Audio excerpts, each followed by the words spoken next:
Hey, Doc.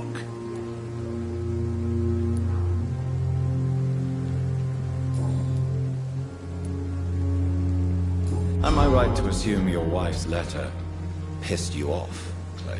I was so mad, I threw away the knife she got me when we got married. Your wife gave you a knife as a wedding present. That knife has always been my lucky charm.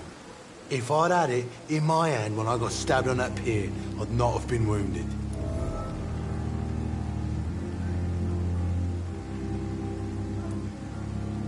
Do you want it back? I don't need it here, but if you'd be kind enough to bring it to me, I'd be really grateful. A grateful Clay Cox?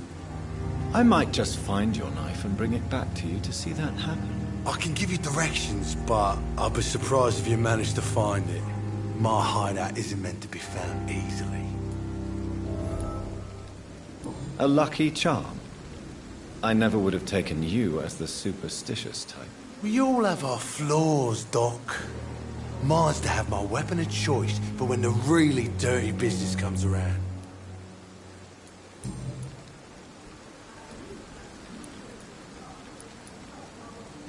What can you tell me about your marriage, Clay? Marriage is the sweetest cage, they say.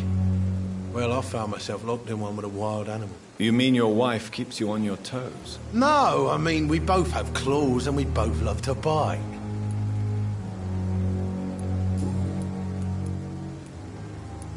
I'll leave you for now, Mr. Cox.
Weapons ready! We found one!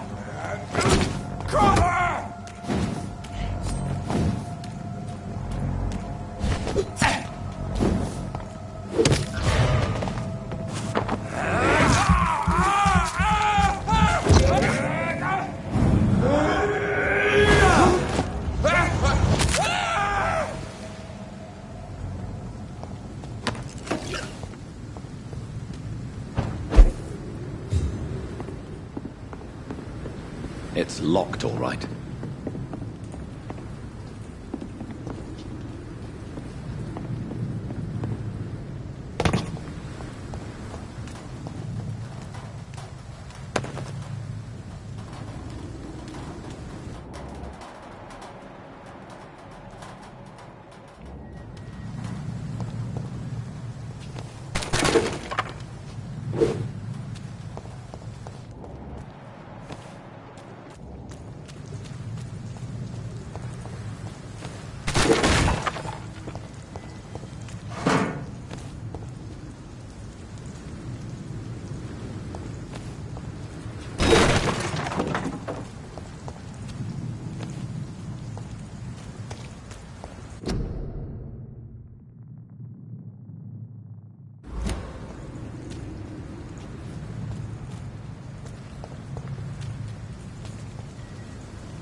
Best run. Watch yourselves! Nice vermin!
Heartens me to know you can't see me, my sweet queen. Perhaps we should have listened to what the idiot Good had evening, to sir. say. Who the fuck are you? Don't you see I'm busy here? Dr. Jonathan Reed, that's who I am. And who are you?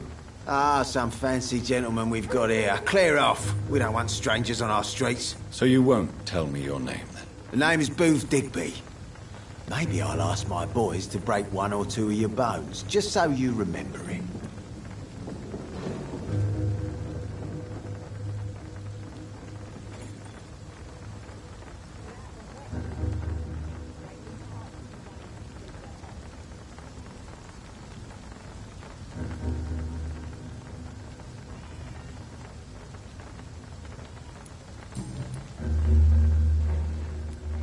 Are you some kind of vigilante patrolling these streets at night? Something like that, but the police aren't in charge here. We are, see? So, tell me about your gang, then. What? Have you got a death wish? You really want me to answer that? Well, yes. You seem so proud of your status. Why not tell me who you're working for? Oi! I'm the boss, all right? The Wet Boot Boys work for me. All of them. Situation round here is better than other districts because of us. Because of me.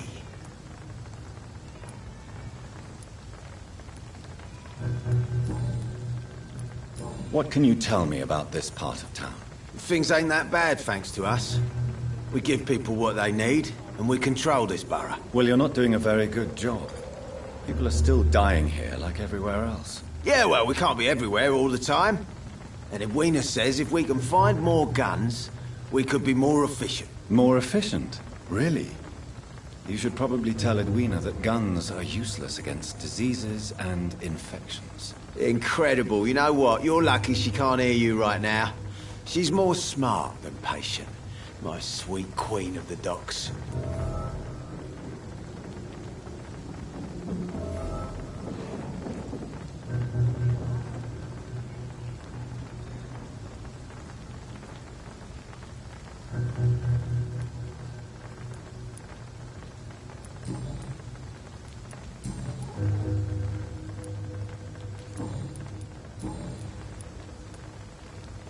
Are you some kind of vigilante? Something like that. Goodbye, Mr. Digby.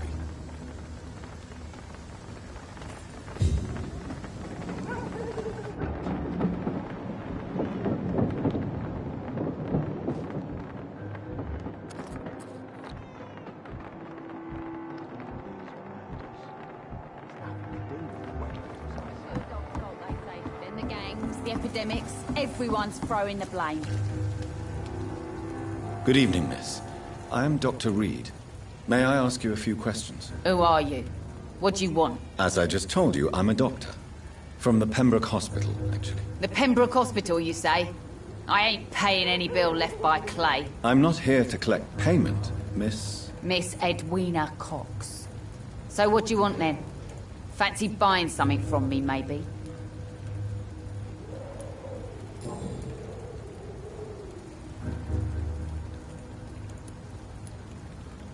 What can you tell me about your work? I'm a businesswoman. I buy and sell things, and I send my wet boot boys after anyone who don't play nice with me. Gang member and shopkeeper. Can't be easy running double shifts. If you're interested, I may find use of a doctor who can freely walk across the city, you know.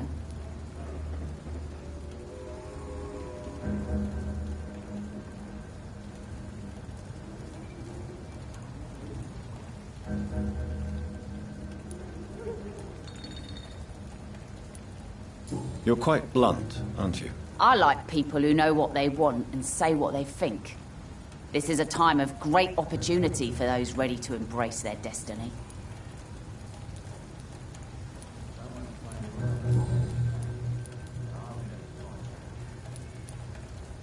What can you tell me about this part of town?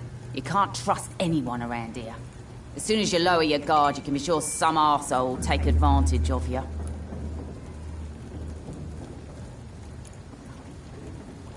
You sound like you're thinking of somebody in particular. Take the gravediggers of Southwark. They must pay me every week, but it looks like they forgot who gave them permission to steal from the dead. Looting corpses in a mass grave. That is a new low. Whatever. Hey, since you're a doctor and all, maybe you can access that forbidden area and remind those bastards what they owe. Really? Don't you think that's a little bit excessive? Bastards, all of them. This region only responds to violence and threats.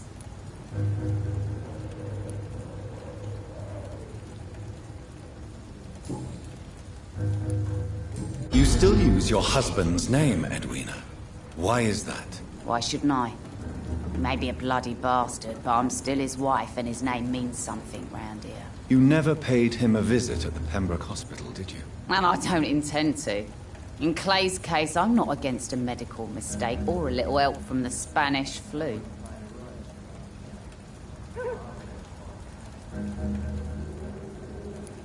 What can you tell me about your work? I'm a businesswoman. I buy and sell things, and I send my wet boot boys after anyone who don't play nice with me.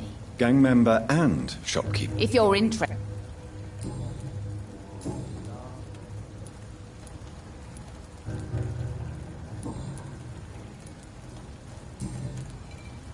Can I see what you have to sell? As long as you have money, I'll show you all I have.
This is despicable.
hypocrites, all of them. Good evening, sir. Good evening. Why must it always be a good evening? I was just being polite. I'm Dr. Reed. I'd like to ask you some questions, if I may. Don't like questions. Or doctors. And the name is Seymour Fishburne, if you must know.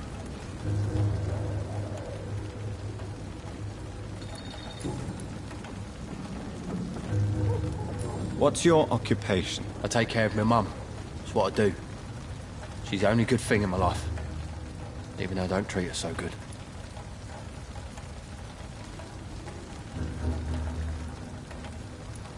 You seem upset. Is something bothering you? I lost the necklace I bought her. I'm a fucking idiot. A worthless idiot. Sometimes it's hard to be a good son. I just want her to smile. No, I was thankful for her patience, appreciated like... God knows she deserves it.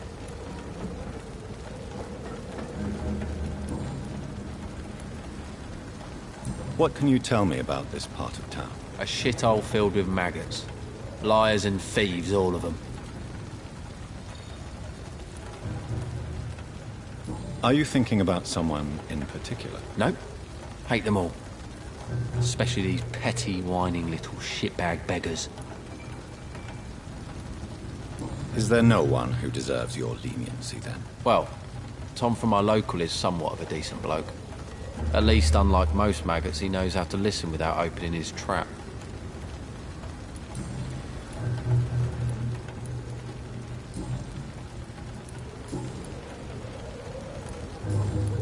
Goodbye, Mr. Fishburne.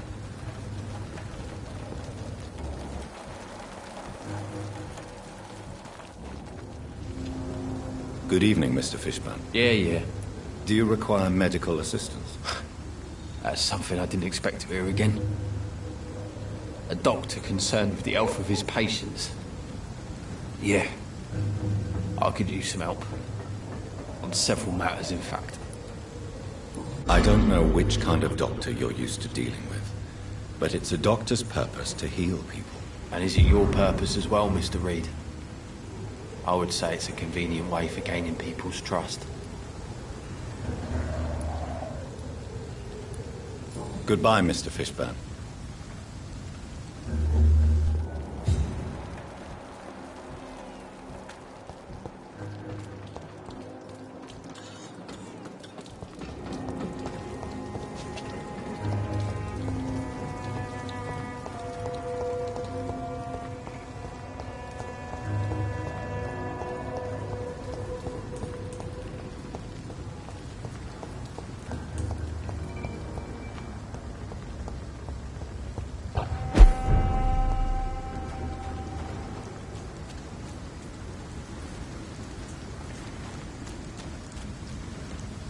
It's locked.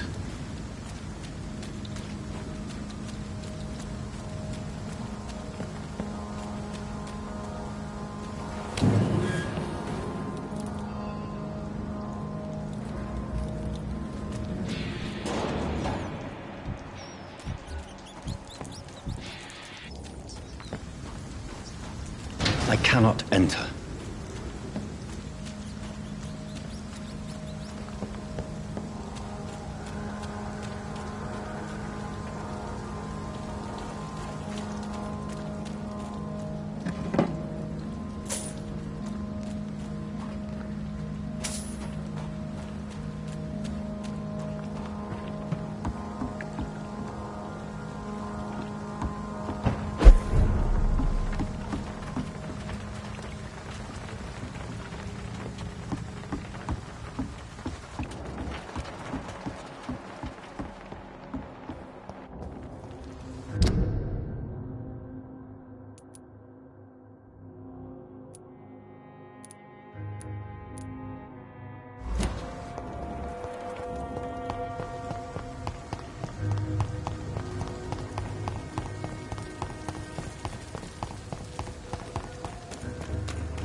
It's locked, all right.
It's locked.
Filthy piece of shit!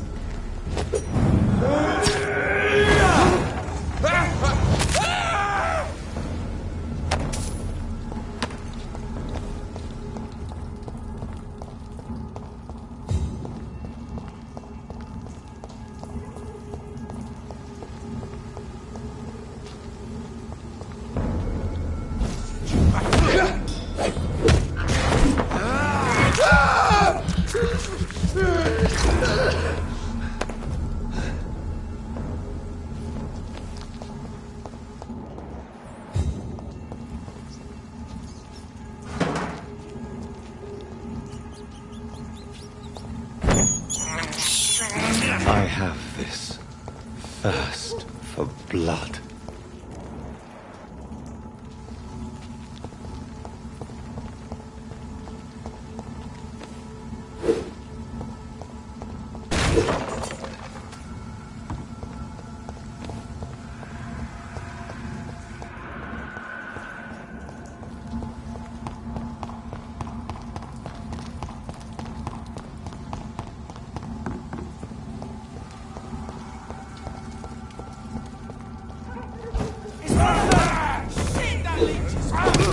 Christ! He's dead!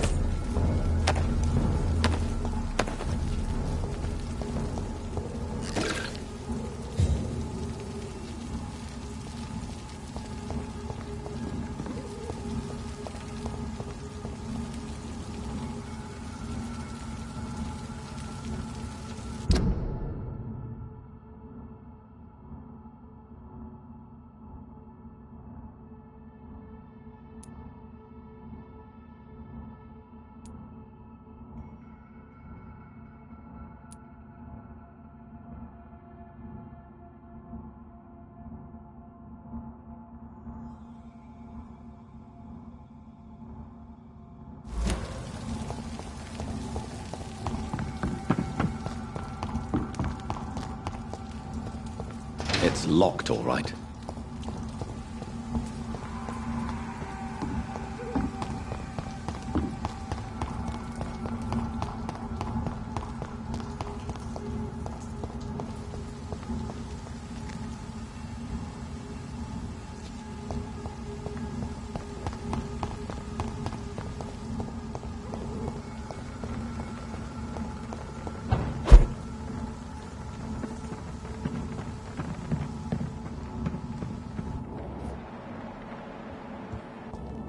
I cannot enter.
It's locked, all right.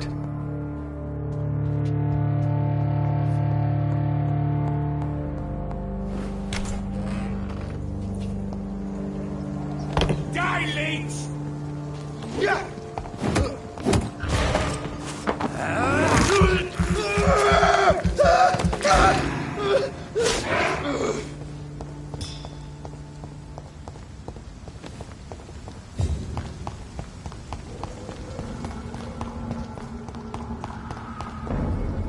He's mine! Watch it!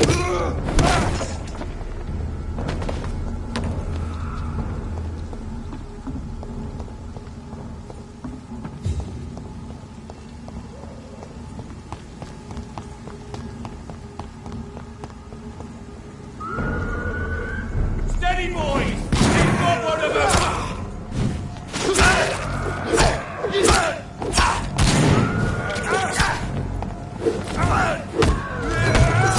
Stupid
I'm sure Albert would like to know he's been accepted by the Wet Boot Boys.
cannot enter.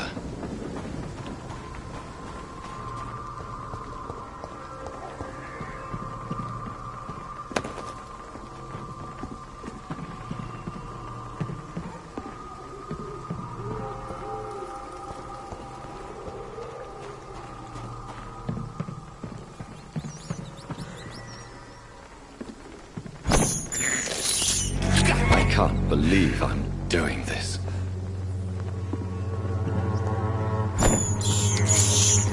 This is despicable.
It's locked.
Good evening, my dear colleague.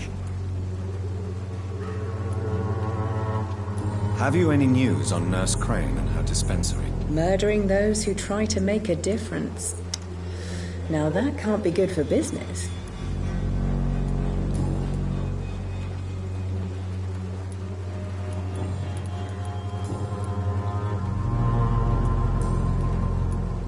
I'd like to see what kind of medicine you're selling.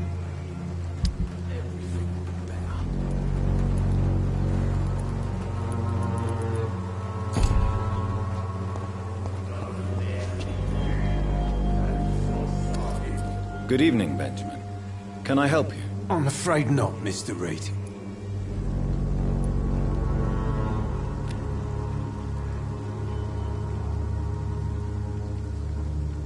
You don't seem well, Benjamin. Do you need any help? I always feel ill, sir. It's like I'm never right.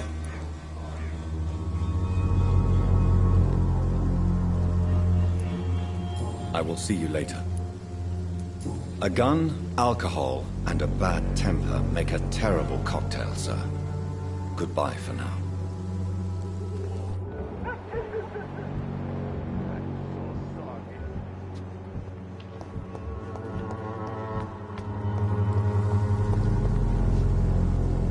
Good evening, Mr. Petrescu.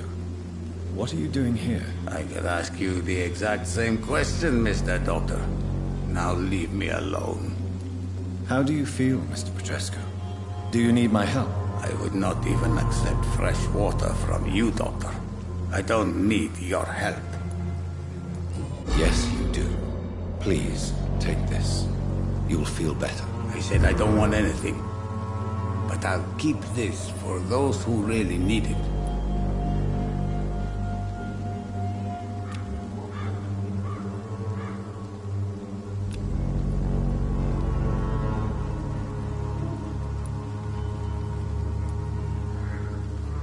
Goodbye, Mr. Petrescu.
I cannot enter.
The flower's dying. It needs water.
It's locked, all right.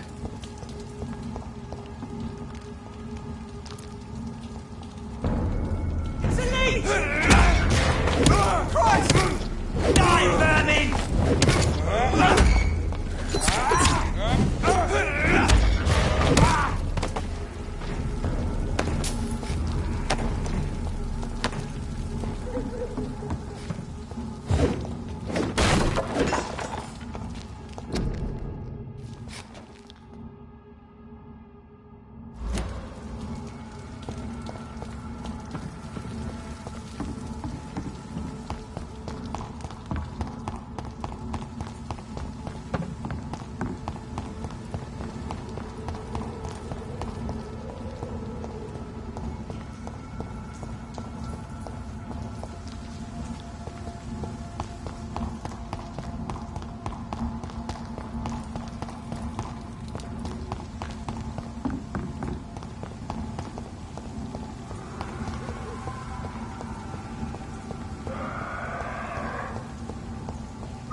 Good evening, Dr. Tippett.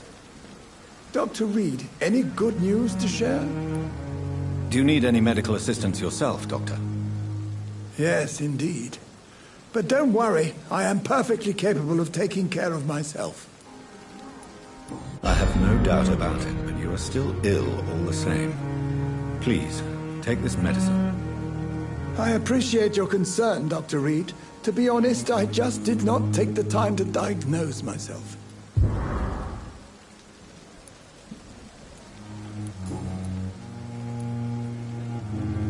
You're exhausting yourself, Corcoran. Maybe you should think about preserving your strength. No. We must keep on healing all those poor souls. We are the last rampart before chaos. Once more, unto the breach.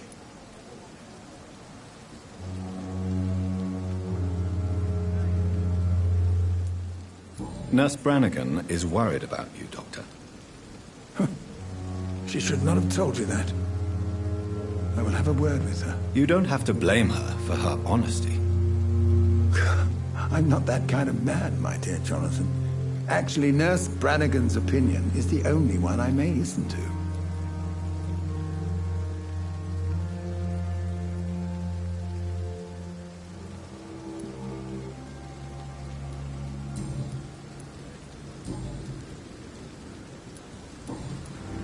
Goodbye, Dr. Tippett.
bitches!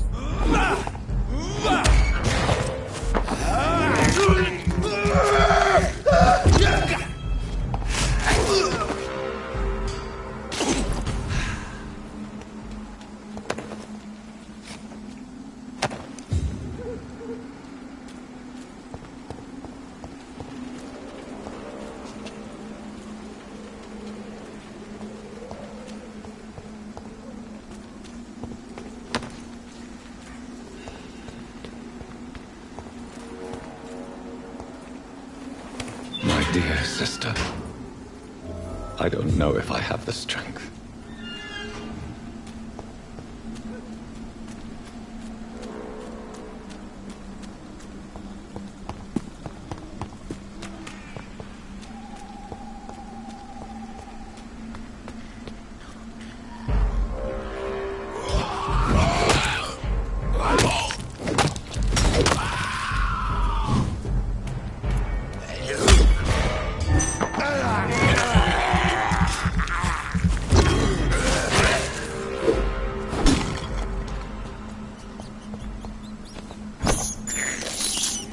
I can't believe I'm doing this.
This man's far too old to be Samuel.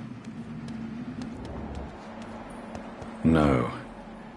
By the look of his clothes, this man's a docker. Samuel isn't here.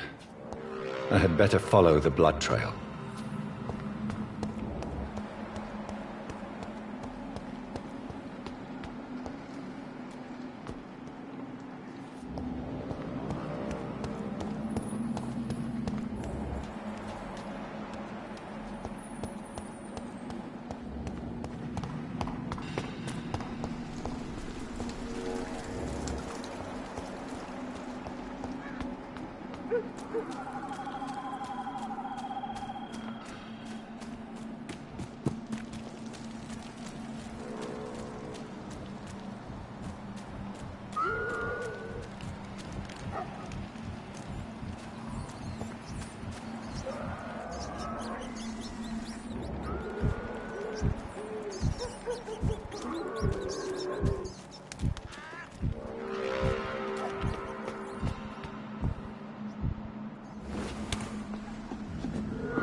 You can trust me.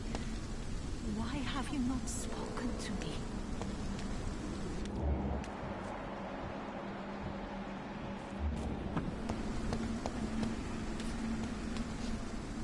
Are you all right, Miss Shun? My name is Xiao Shun. This is the proper way to address someone in my country. I do apologize, Xiao Shun. Are you all right? Yes, I am. This is the only place where I can find some kind of serenity. Some way to remember my dear Matthew.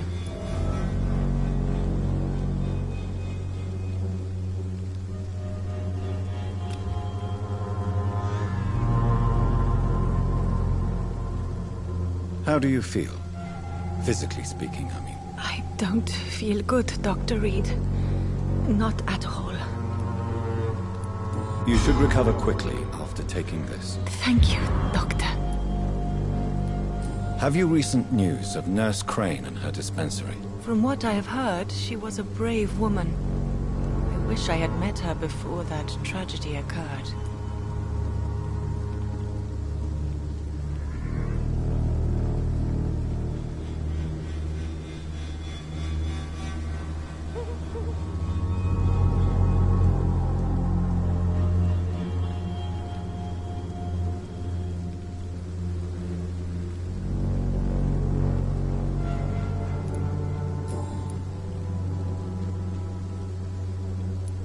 Are you on your own? Do you have any friends or family who you could be with? I have family and friends, but I need to be here alone. One day maybe I'll go back to them, but not now. I need silence, and I need sadness.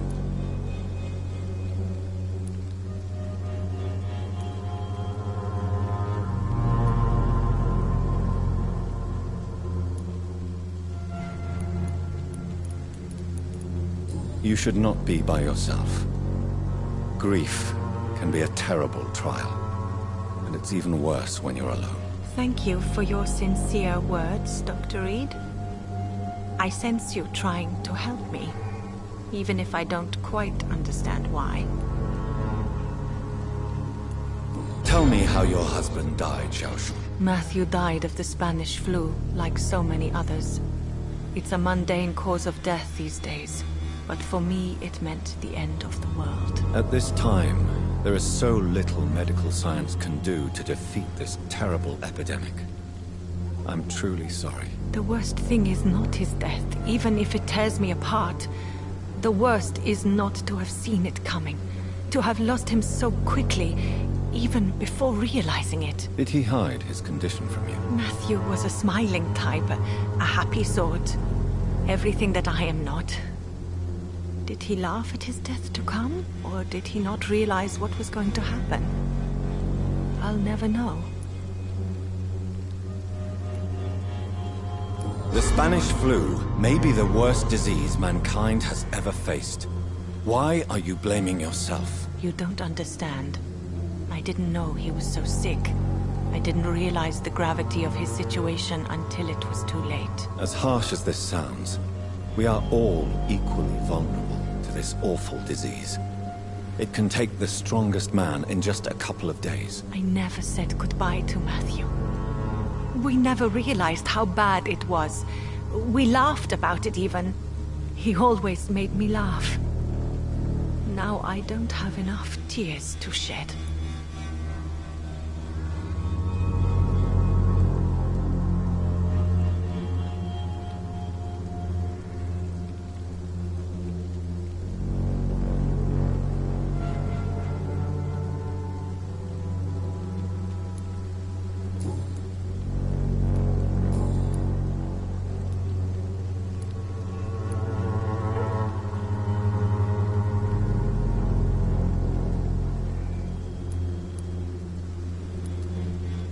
You realize you can't stay here forever, don't you?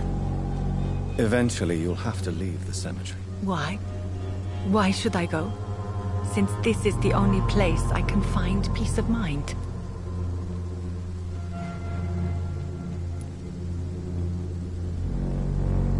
To be honest, I don't know. Please forgive me if I've upset you. We must all honor our departed loved ones. In our own way. You sound like you're no stranger to the pain I feel. Let's just say, I too have a good reason to visit cemeteries at night. Please accept my condolences for your loss then, Dr. Reed. Are you a doctor yourself? Is this why you feel so guilty for not saving your sick husband? No, I am not. But I still need to blame someone for Matthew's death. And who else, if not his wife, who did not see it coming? I'm a physician. One of the best in the country.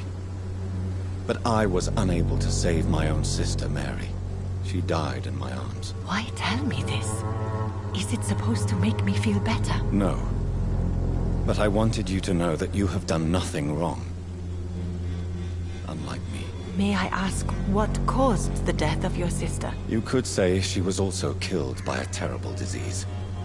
A disease I have sworn to fight and cure, no matter how long it takes. Thank you for sharing that with me, Dr. Reed. Maybe it's time we start to rebuild our lives, you and I.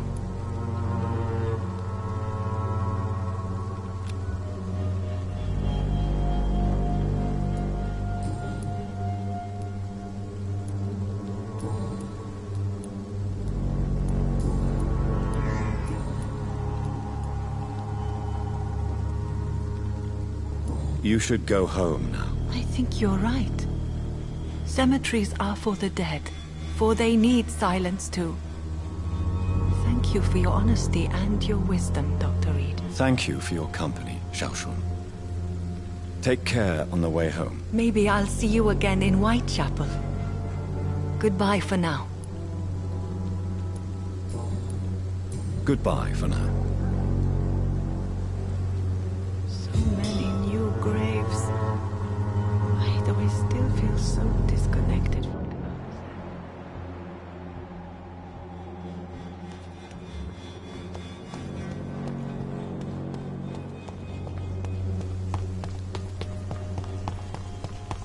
Since I can't reveal myself to my mother now, I must find a discreet spot to attend the ceremony.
I am the resurrection and the life.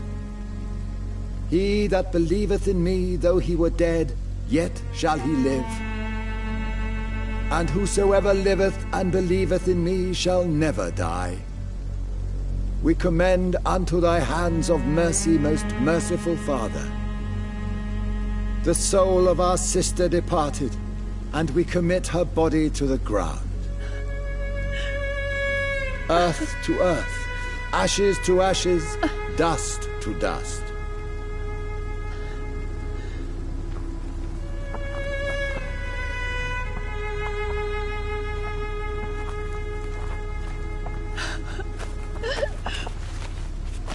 Why kill my Mary and stick her here in this cold, god-awful place?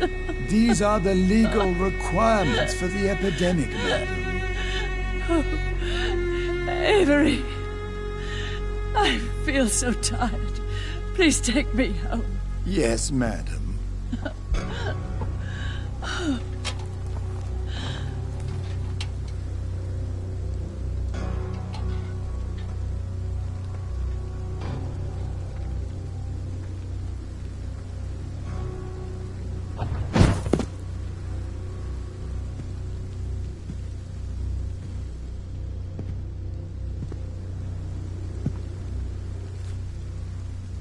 Oh, Mary.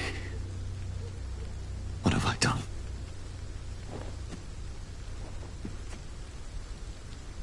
If I could only change one thing. One thing. This is a nightmare. Jonathan, there is nothing you can do but accept it.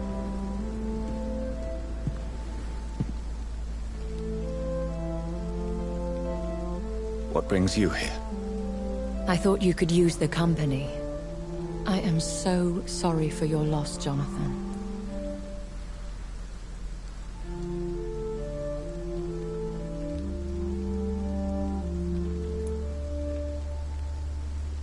She was a good person.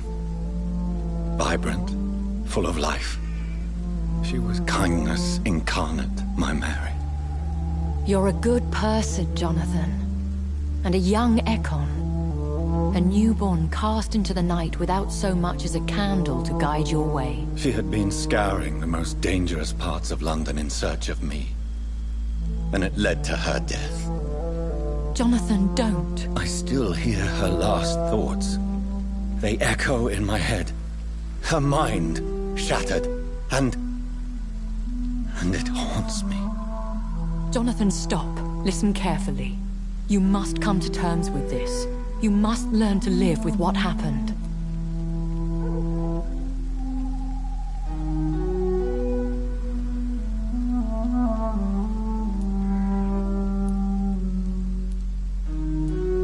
How can I? I've destroyed my family. My poor mother. I can't even console her. Don't you see? You're doing the work of our enemies, feeding your remorse. We are weakest when we grieve, and the guilt blurs our senses. And so this is why you're here. To warn me. You felt this pain yourself. You too have endured this. I don't want to lose you, Jonathan. I've lost so many friends. Loved ones I cherished. Pray for Mary's forgiveness, if you must.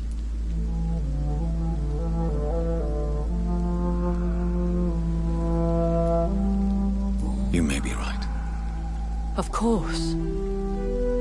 I've stared upon this world for centuries, and time has taught me to deal with guilt, if not erase it. What should I do then? St. Mary's Church is not far from here. Go there and make your peace. Find the solace you need. My lady wants me to confess. No, Jonathan. It's you who wants to confess, I think.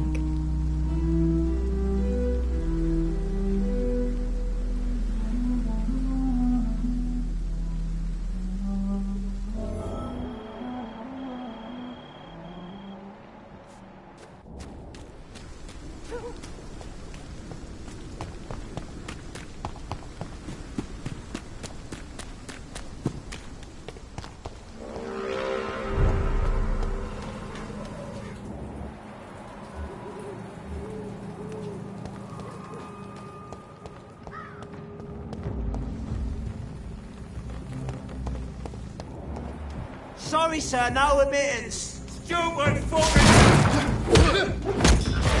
It's a leech! Kill him! Shit, that leech is fast!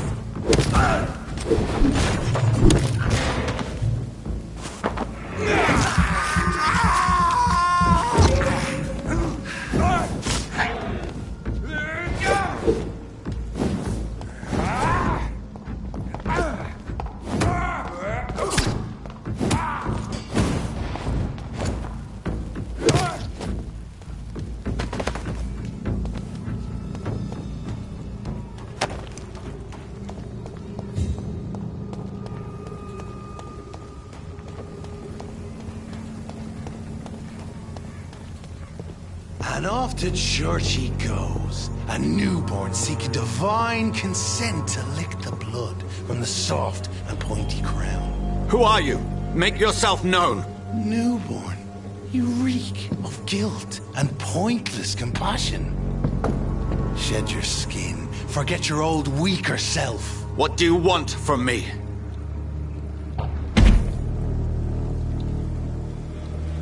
Ascalon does not approve of lone wolves who bring unwanted eyes to our pastures. So your name is Ascalon? Ascalon's will is vampire law. Learn them, abide by them, or I shall return as your judge and jury.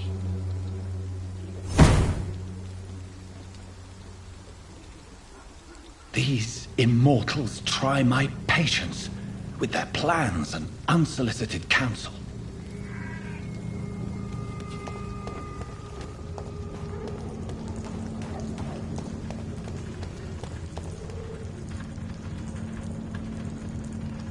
Die, vermin!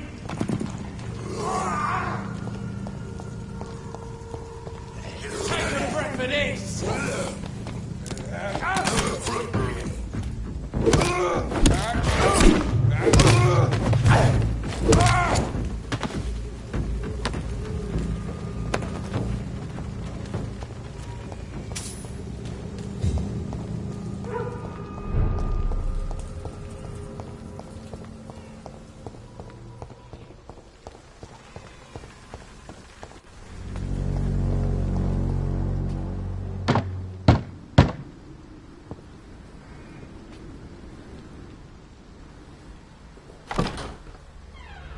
Yes?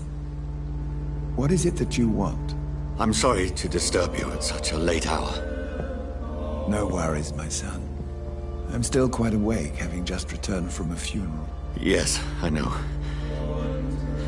I've forgotten what I wanted. I don't know.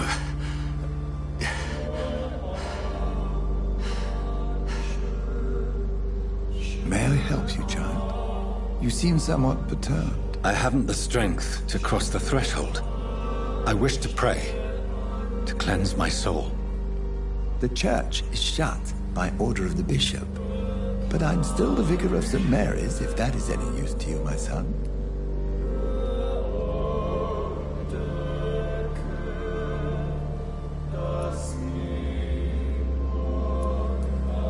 You seem to me a good soul, Vicar. But this is a personal matter. There are no secrets from God, my son. If your heart needs comfort, consider me your chapel. For I can be as silent as stone.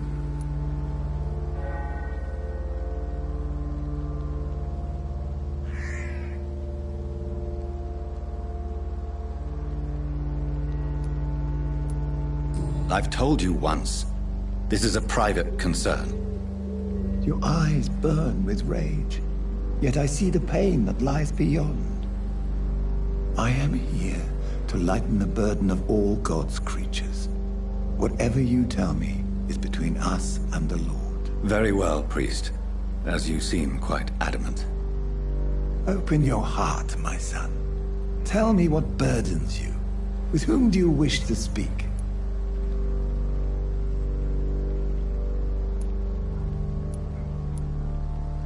She was my sister. You seem so troubled by the loss of this girl. What happened to her?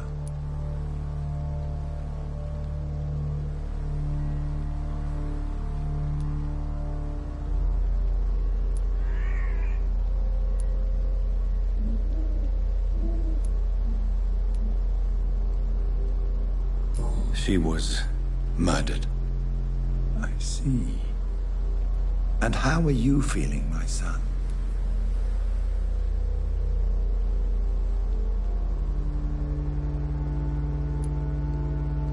She died because of me. How do you think I feel? I have a final question for you, my son. This is of the utmost importance. Ask your question, Vicar. What words would you like to say to your poor sister?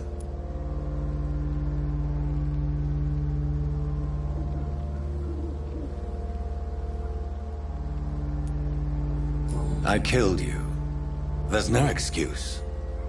My dear Mary, forgive me.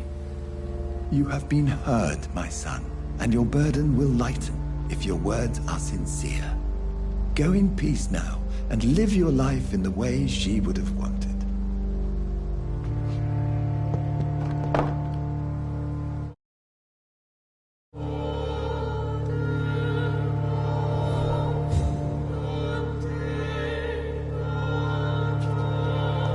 There. I confessed to that vicar. Do I feel better? Only time will tell.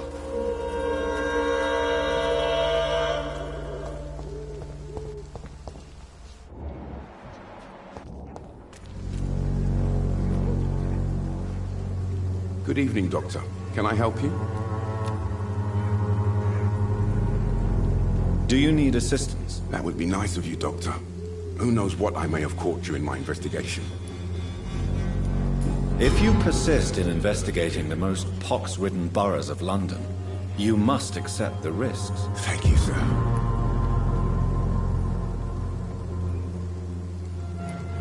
Have you any news of Nurse Crane and her dispensary? Without a proper investigation, her death will go unpunished. Another Whitechapel tragedy. One that people need to hear about.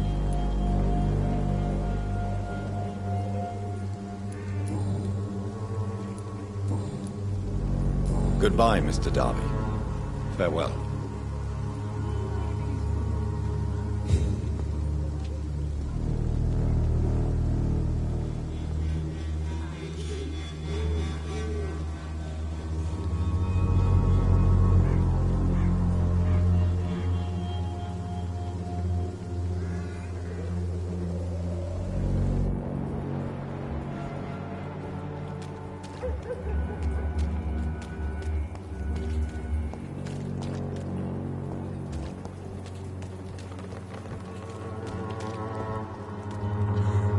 Good evening, Christina. Change your mind, Mr. Reed?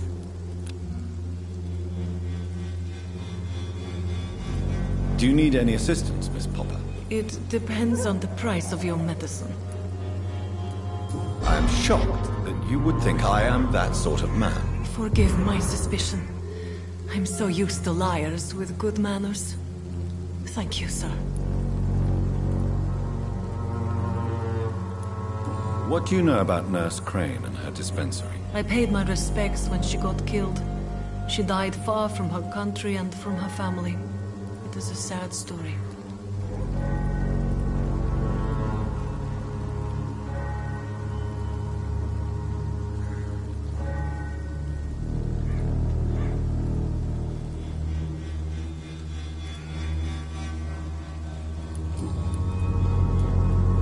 Clayton Darby claims he will expose the crisis in Whitechapel to all of London. Do you believe him? I believe Clayton's courage will erode with time, until he finally leaves Whitechapel to start another fight somewhere else.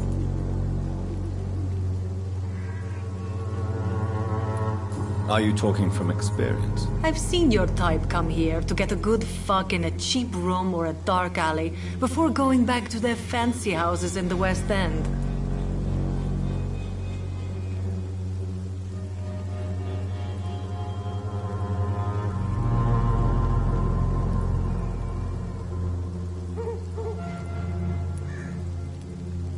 Why this skepticism? How can you speak about starvation if you've never been hungry? Or about poverty? Or anything else you have never suffered from?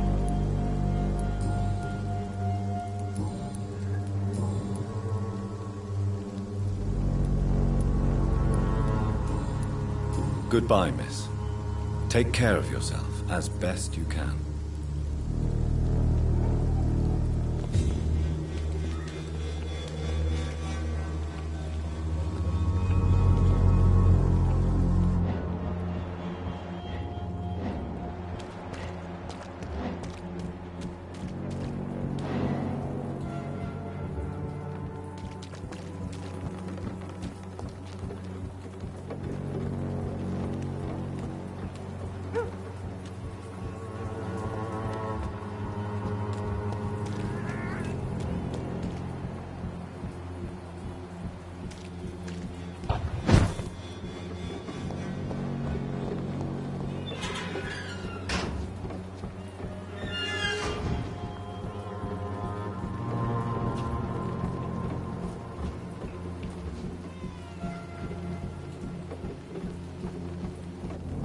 You still want more from Christina? When we spent the night together, my wallet went missing. Are you calling me a thief? I don't have your stupid wallet. I know you. You're a nice girl. Can't we solve this amicably? No, I don't think so. And if you think you know me just because we shared the bed together, you're just a lousy and arrogant journalist.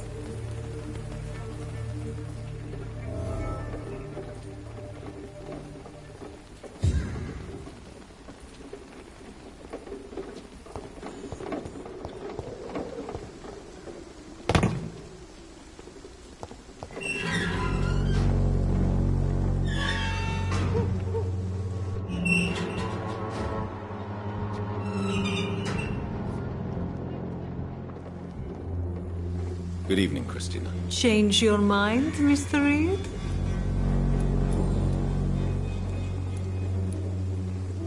Did you steal Clayton Darby's wallet? Tell me the truth, Christina. Of course I stole it. But I never thought he would come back to look for it. Why did you do it? He seems to trust you. For a time I thought he was different from other men. In the end, he just wanted to sleep with me. Same as the others.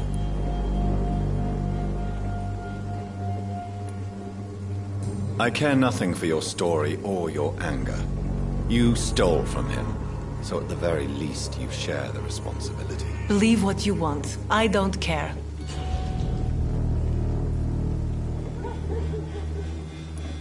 Did you steal Clayton Darby? Of course I stole. Why did you do it? For a time I thought... I care nothing. Believe what you want.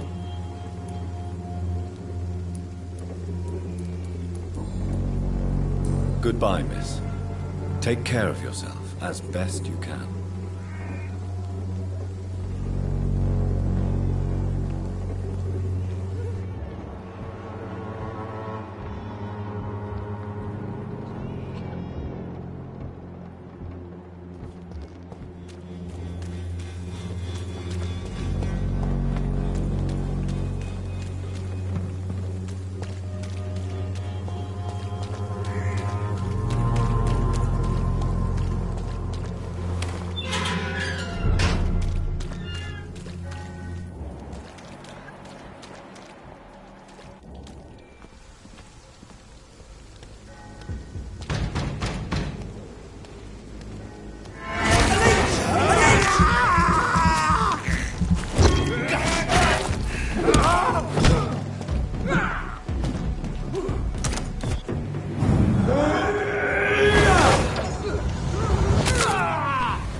remember you.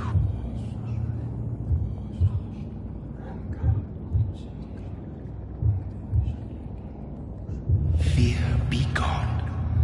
I would harm no child of my making. This is your doing.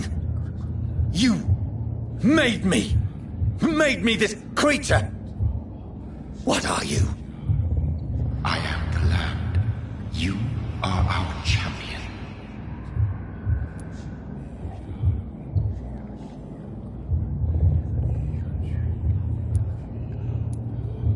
You selected me. Chose me. As shall my children yet to come. What is it you seek? This age is sickly. An ancient poison, an older rage, brewed in a cauldron newly forged. This has something to do with the epidemic. Seek truth, my champion. Defeat the serpent of knowing with iron spur.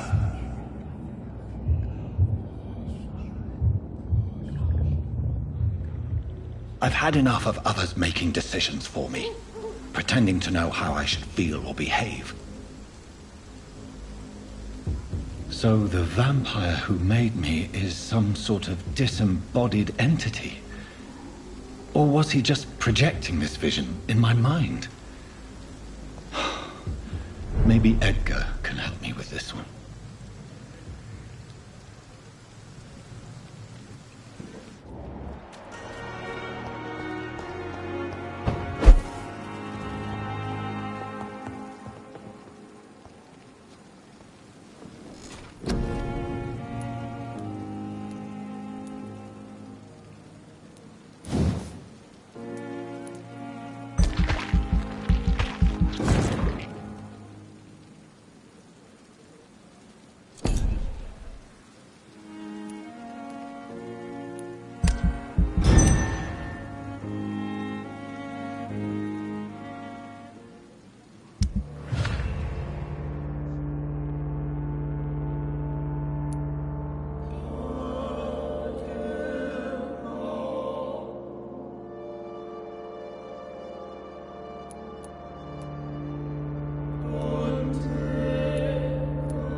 God protect us.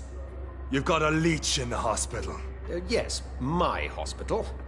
My mission is to heal while you go about warring. You've set the table for a snake.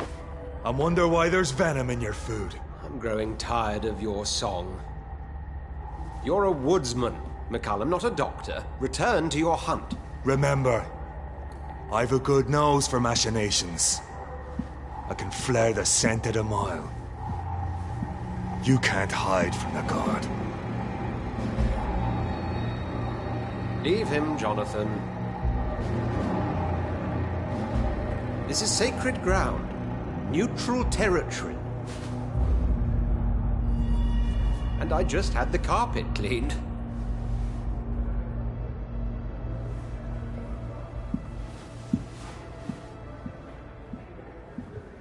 By the sacred stole, this is very bad news.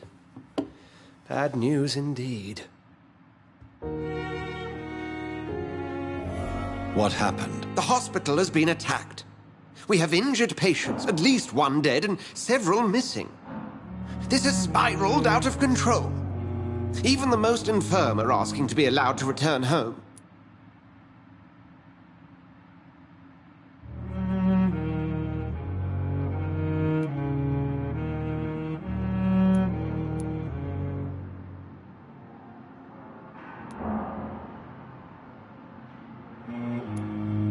We cannot have the people lose faith in this institution. This hospital is their only hope. Of course, you're right. But we cannot afford a public scandal. It would ruin us. We must restore order, and quickly. You mentioned a dead patient. Who is he? She, Jonathan. She was Miss Harriet Jones. I found her room like a slaughterhouse. Blood everywhere. The duty nurse is taking care of the mess.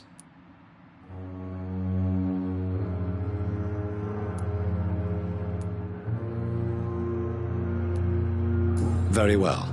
I'll help you. Jonathan, please. I can't rely on anyone else. And this concerns you as it involves vampires. Someone has taken advantage of our more liberal tendencies here. In what way? Jonathan, I may turn my head when you or her ladyship indulge, but I will not allow this place to become a nest for street feeders. Please then, tell me. Sean Hampton, the man we thought we'd saved at the docks. It seems he was infected after all. So Hampton became more beast than man. Exactly. And now Guard of Prewen suspects the hospital of vampire activity. Do you realize what that could mean for us?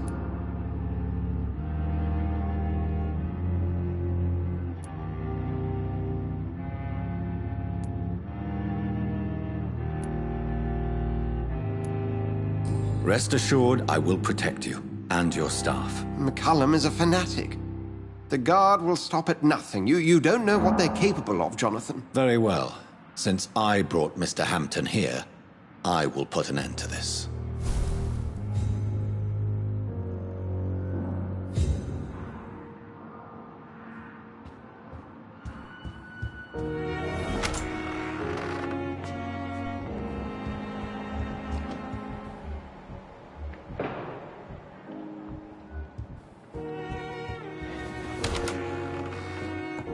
Sean Hampton lives and breathes for the well-being of his flock. There's no other place he would go but the docks.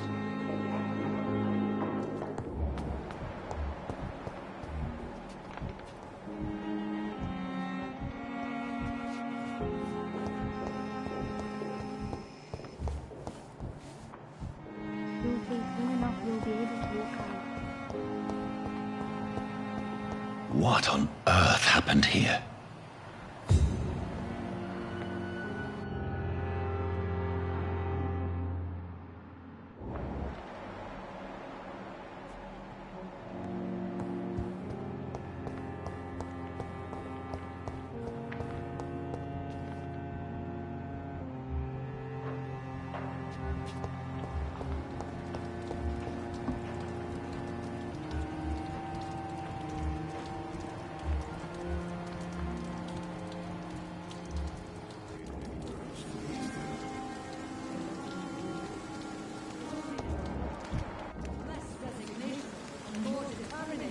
Oh, Jonathan, I cannot believe my eyes. Poor woman, butchered by some savage scowl.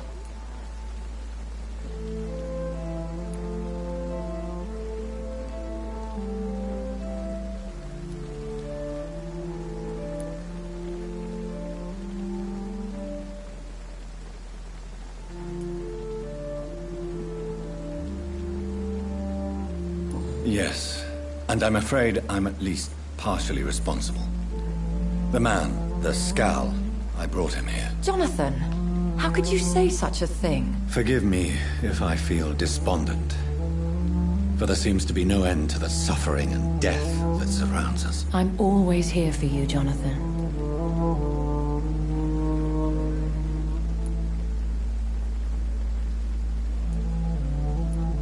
Have you embraced this woman, like the other patient, this Mr. Renfield? Her name was Amelia. And no, I did not kill her. I vowed a very long time ago that I would never take another life, unless they ask. Is there sufficient vitality in the blood of the sick and dying patients? Yes, Jonathan. The hunger gnaws at me every waking hour. Frankly, I'm starving.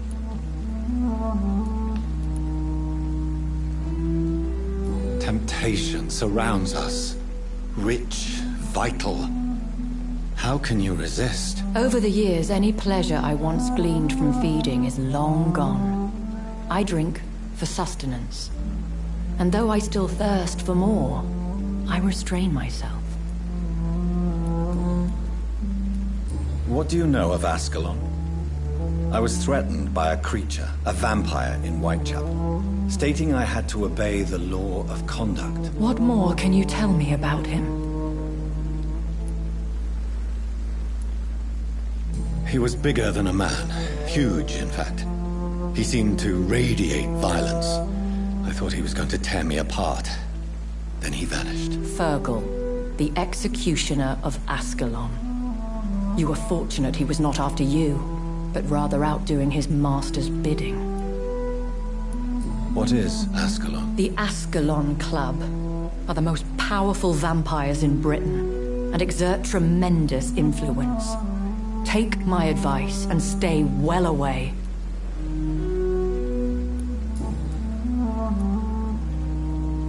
I have experienced a certain difficulty when faced with holy symbols or trying to enter religious buildings.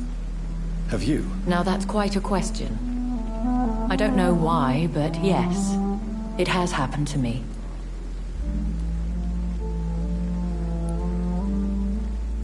Is this a sign? The hand of God in action? Are we repellent unto heaven? I don't have the answers, Jonathan. But I believe superstition and magic is just fact awaiting the lens of science. Aren't you frightened? Very little scares me, my dear. To be compelled to avoid symbols of faith does not concern me. Thank you, my lady. I hope to see you again soon.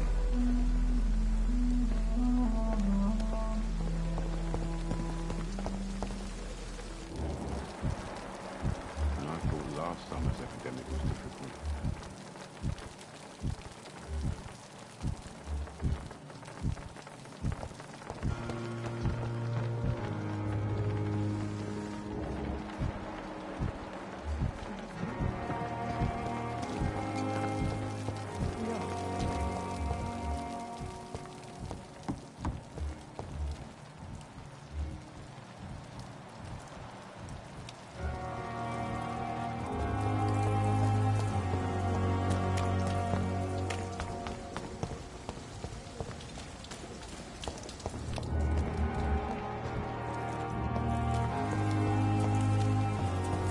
I cannot enter.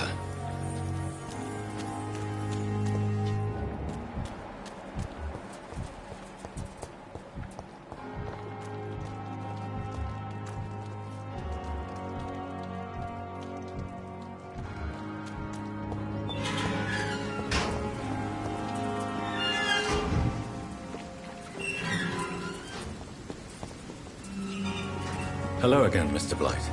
I'm happy to see Mr. Thatcher is safe, for now. I'm eternally grateful, Doctor. We were total strangers and you helped us anyway. Can't thank you enough, sir.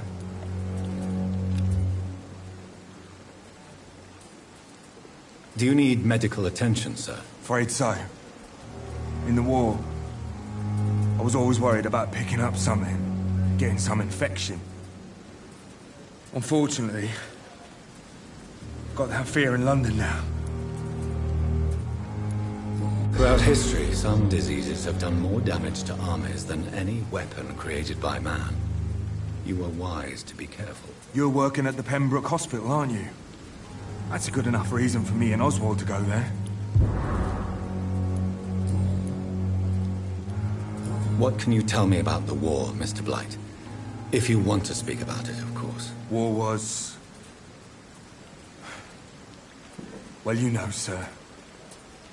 The stench of death everywhere. Your mates lying bleeding in the mud. Just praying to make it through and get home. Bloody nightmare.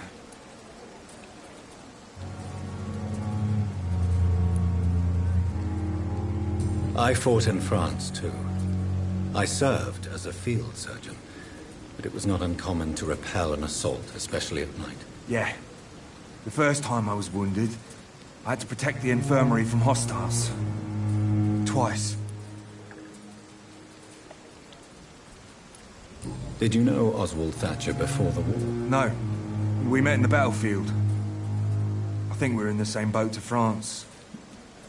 We've stuck together ever since.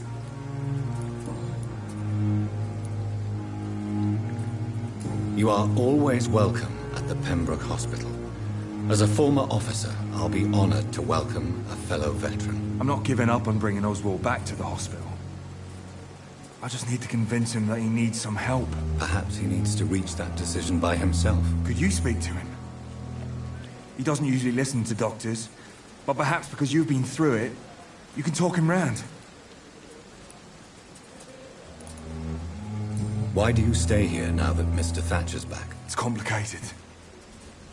Since the war, Oswald's been really nervous with the idea of entering any hospital.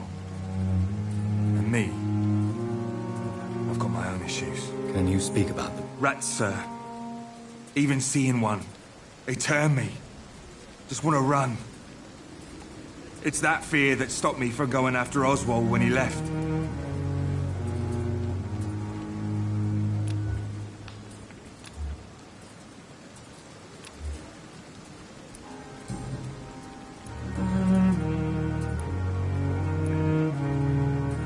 What caused your phobia of rats, Newton? It happened last year following an artillery attack. I was trapped for 2 days in a hole under 2 dead soldiers. And there were rats. Go on. They started eating me as soon as I dozed. Gnawing at my ears, my fingers, lips. I couldn't move. Couldn't call for help. I see. No, you don't. You have no idea what it is to wake up buried under bodies. Fucking vermin eating your flesh. Oswald. He found me and saved me. Goodbye, Mr. Blight. Take care of yourself.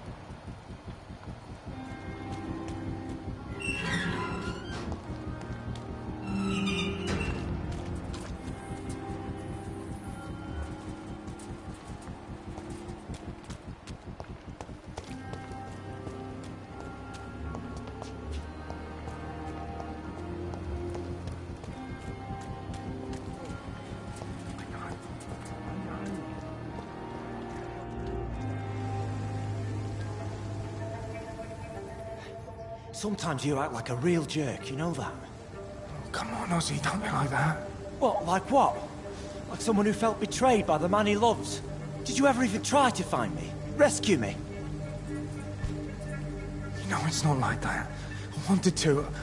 I was so afraid to leave the hospital, not to be seen with you. We survived this shit together. That's all that matters. I know you did your best.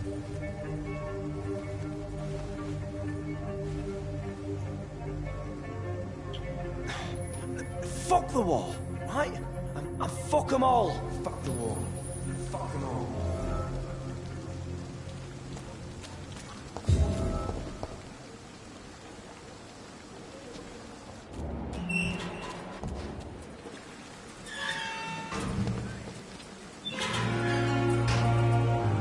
Hello again, Mr. Thatcher. Do you feel any better now? Yes, this neighborhood may stink of dog shit and reek of piss, but to me it smells like the purest mountain air.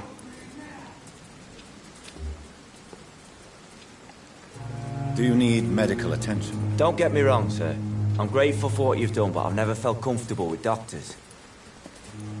I'm certain you have your reasons. But let me assure you, I'm not like other doctors you may have consulted with. It is true. You risked your life to save me, after all. It would be impolite to refuse your counsel.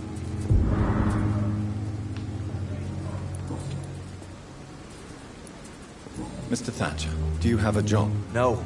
Since I came back from the war, I spent most of my time and energy just trying to forget. I understand what you mean. I was a soldier too. No. Nobody can truly understand what I've gone through. Why were you locked in that sewer? What happened? I went by the canal after an argument with a friend. Got chased by these fucking wankers and had to barricade myself in, despite my claustrophobia.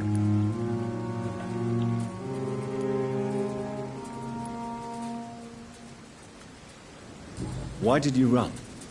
What was the reason for your argument? Newton wanted me to go to a hospital, but I can't stand being closed in. Makes me feel like I'm suffocating. Tell me about your claustrophobia. Has anyone given you an official diagnosis? That's what the bloody doctor said. But I don't want to go to a hospital to get checked again. I'll deal with it my own way.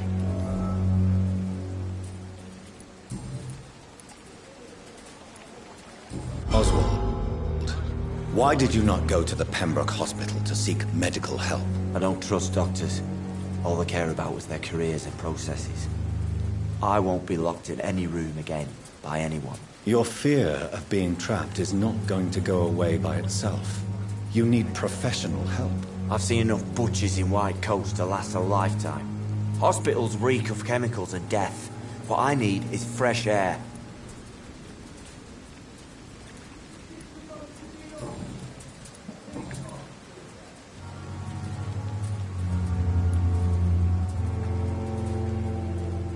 Do you want to talk about why you have this fear of being enclosed, Mr. Thatcher? No, I really don't. An irrational fear like yours is usually rooted in a specific event. Perhaps it would help to talk about it. Well, Doctor, take a guess then, if you're so interested in my case.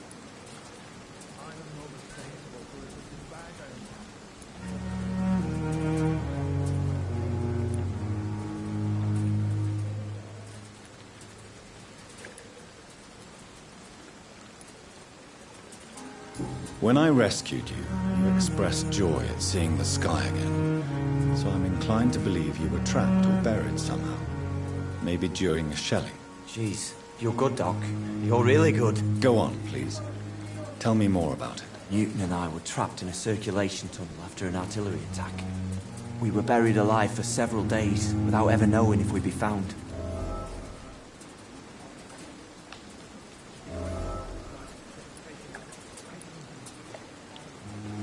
Oswald, tell me about what happened when you were buried in that tunnel with Newton. It was more than dark.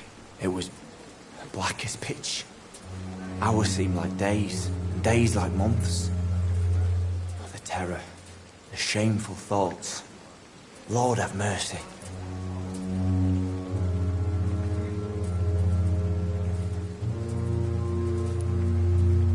What you endured was terrifying. It would have completely destroyed weaker men. It did not destroy Newton. Shameful thoughts. Tell me about them. At some point, I don't remember which day, but when I thought we'd never be rescued, that this would be our end, I thought about... Say it, Mr. Thatcher. If you ever want to heal, you have to say it. I thought about what I could do to survive. Just for a few more days. I thought about killing Newton. Killing and eating him. The man I fucking love.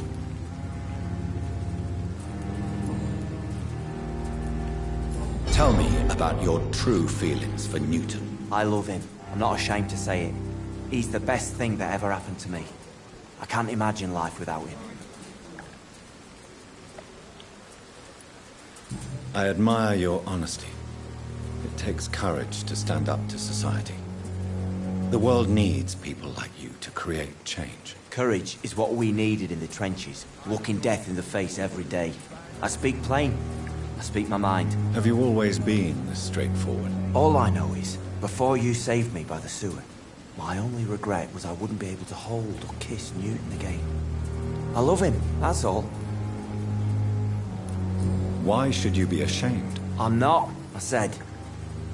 But Newton sees it differently.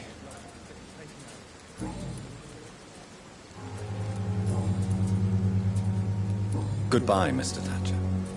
Try to take care of yourself.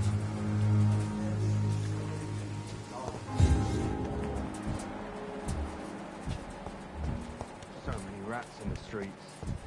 I'm tired of it.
In the meantime, the boys are waiting for our...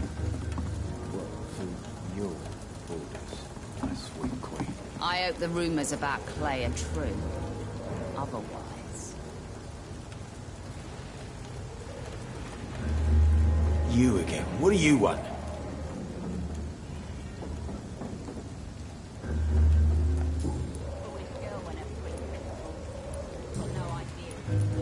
Do you know where I can find Sean Hampton?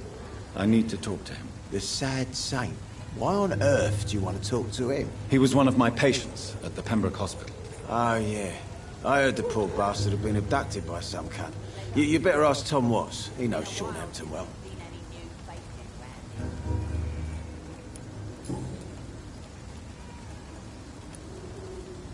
I know you're looking for an honest job, Booth. You're tired of this criminal life, aren't you? It's just an idea. Edwina loves to run things so much. You can never really leave the gang. Wet boys for life, you know. Goodbye, Mr. Digby. Good evening, Miss Cox. Hello again, Dr. Reed. What do you want?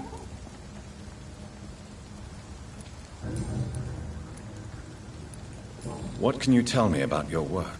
I'm a businesswoman. I buy and sell things, and I send my wet boot boys after anyone who don't play nice with me.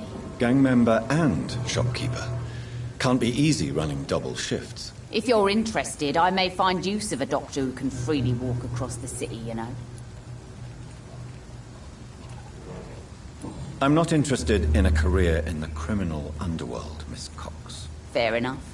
Stay away from us, then, if you don't want to get hurt, or worse. Since my return from the war, I don't feel that concerned by threats, knives, or even bullets, if you must know. That's exactly what that stupid trade unionist claimed after he attacked one of us. Booth and I reminded him a bullet beats words every time.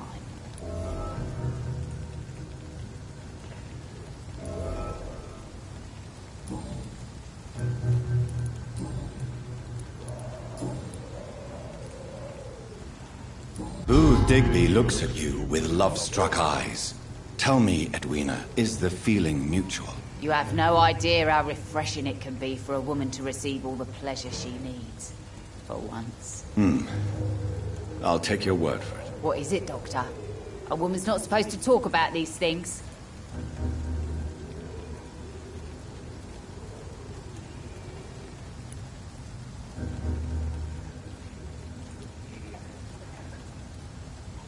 I believe you manipulated Booth Digby to get everything you wanted from him. Both inside and outside the bedroom. The poor bastard is good to me, if you must know. He makes me feel good. And that's a first. So you're just like any other couple, after all, are you not? Yeah, we're so ordinary that I'd put a bullet in his head if he ever cheated on me.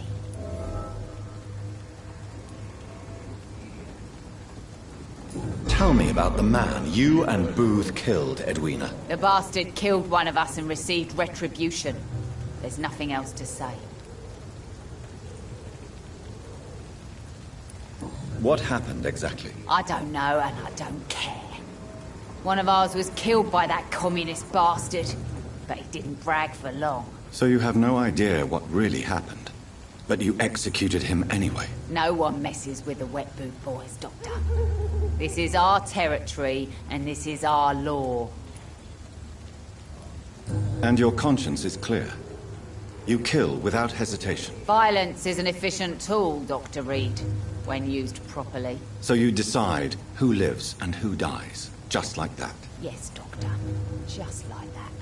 I'm not saying it's fair. I'm saying it's my way of dealing with troublemakers.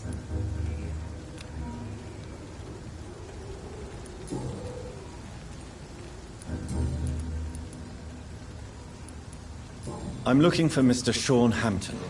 Do you know where I could find him? The sad saint? I heard he was mugged or something. Yes, he was. But he left hospital recently. You don't say. Well, I suppose it's good news for the homeless and the useless. Ask them, they must know something. Goodbye, Miss Cox.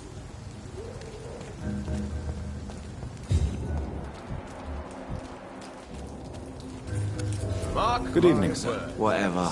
Don't you recognize me? We met a few nights ago. Don't take it personally. I spent a lot of energy forgetting what I did the night before. Yes, you had definitely drunk too much then as well. I'm Dr. Jonathan Reed. I'm Dyson Delaney. I'll try to remember you. This time. Inebriation aside, do you need medical help? Yes. I feel sicker than usual these days. Take this, then. And perhaps you could try to slow down the alcohol intake, too. Hey, Doc, you don't really want me to stop the only remedy I can afford. I'm looking for Mr. Sean Hampton. Do you know where I could find him? I really don't know. I heard he'd been abducted. I don't know if he's back. Who could tell me, then? About the sad saint. I'll try asking Tom what's about him.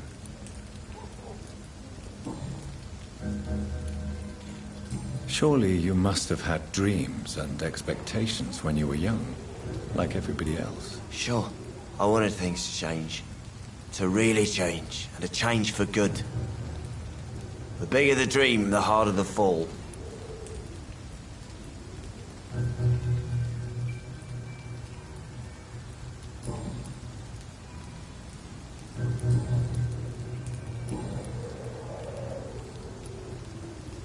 What do you do for a living, Mr. Delaney? I drink. I drink in the morning and at noon. I drink at night. And then I drink some more. Don't you work at all? I'd love to, but I don't have the time. Didn't I tell you? Drink in the morning and at noon. I drink at night. Why do you drink so much? Maybe it's because I prefer dying slowly. Death can be so abrupt. Personally, I like to see mine coming at my own pace. You sound very sad, sir. That's because I am, Doc.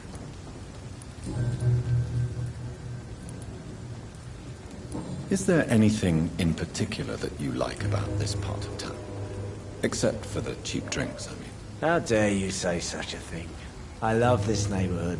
So friendly. So joyful.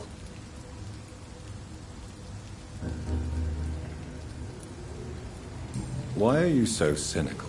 Cynicism is the polite way to express despair, Doctor. No reason at all to rejoice, then? Life is hopeless and then we die, is that it? Let me tell you a story.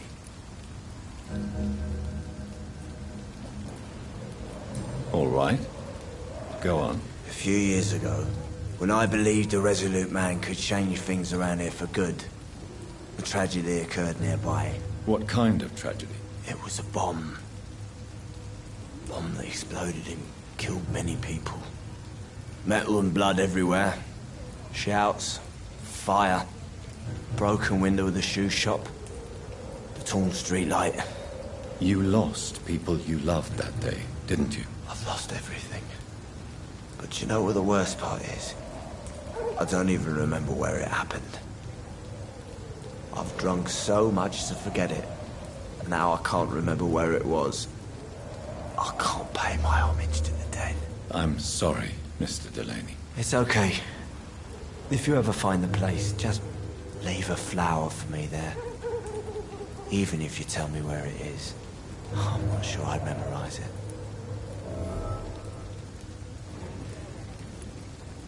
Is there anything in particular that you like about it? How dare you say...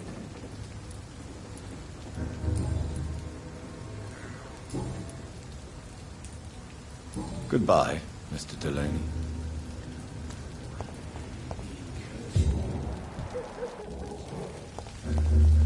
Not a drop of blood left in his body. This is the work of a vampire.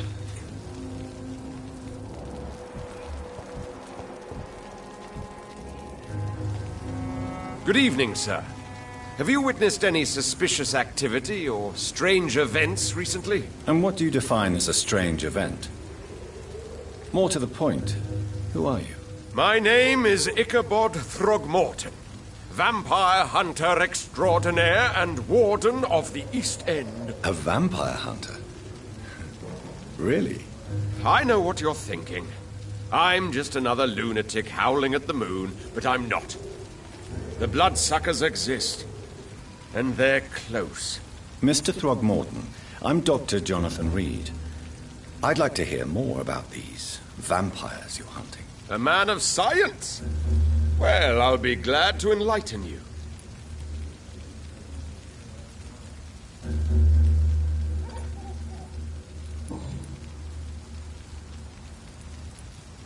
So, how exactly are you protecting these people? I'm curious. I patrol late at night, investigating anything unusual. I try and encourage people to stay indoors, but people are careless.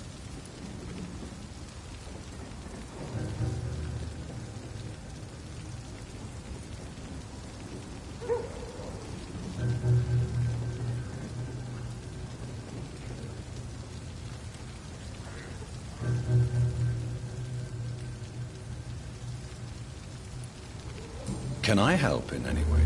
Actually, yes. I plan to put up posters to alert the population to the vampire threat. Are you asking me to paste posters about vampires around the docks? If you wouldn't mind. If you did that, then I can focus on my patrols.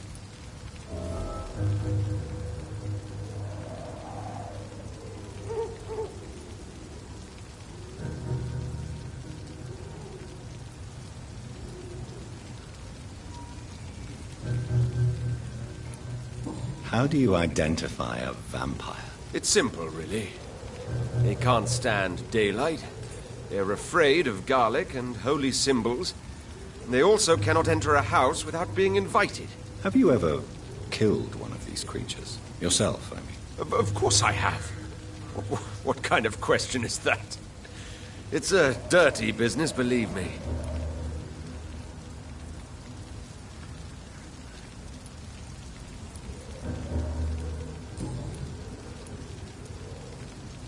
What can you tell me about this neighborhood? Did you hear about what happened to Jack Gillingham? Poor boy. It's a shame I wasn't around to protect him. It's impossible to protect everyone. The violence seems endemic in this part of town. But it's my duty. I am convinced Jack Gillingham was killed by a vampire. These evil rodents are spreading like a plague.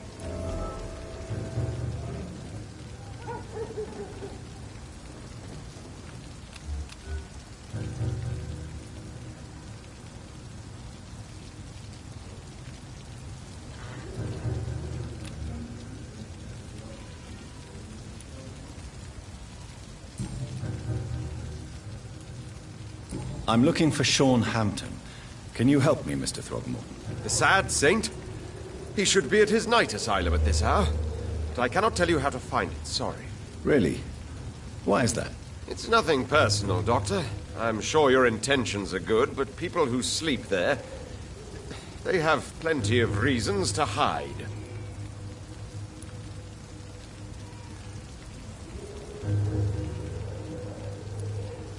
Maybe at least you can tell me who could help me find him. Tell you what, go and chat with Tom Watts. He's a bartender and good judge of character. If he talks to you, then it's fine by me. I could make you tell me, but I respect your refusal. You really believe Sean is a saint, don't you? All I will say is this.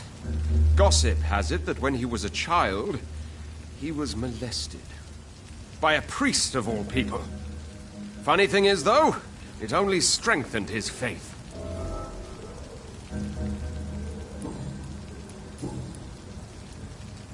Have you heard of the Guard of Priwen? Of course. They're dedicated hunters. A little militant for my taste, but they do let anyone join.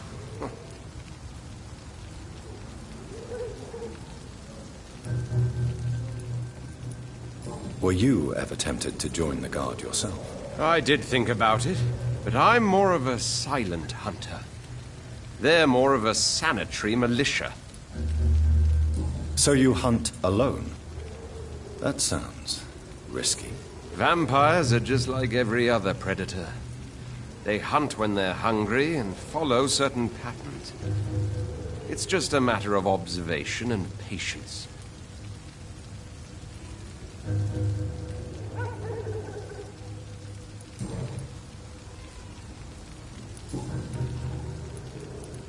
Goodbye, and good hunting, Mr. Throgmorton. The epidemic, no one dares go outside. Good evening, Tom. Good evening, sir. How are you tonight? Back to the docks, are we? You remember me, then? Of course I do. You're that man who seemed so lost when he entered my bar a few nights ago. Thank you for your hospitality. I'm Jonathan Reed, by the way. I'm still Tom Watts. Welcome back, Doctor. Tom, I need to find Sean Hampton as quickly as possible. I've been told you could help me. I heard the sad saint was recovering at Pembroke Hospital. Did he leave or something?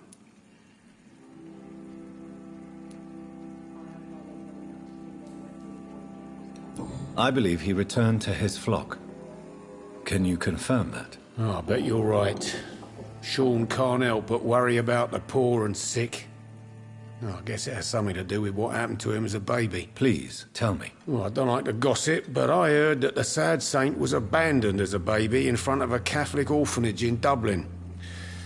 It would explain his faith and need to help everyone. The important thing is I find him, quickly. Why not try his night asylum? He takes care of those who need a meal or a roof there. Where is it? It's in an old warehouse, northwest of here. Just follow the bank to the west and go north when you reach the end of the pier.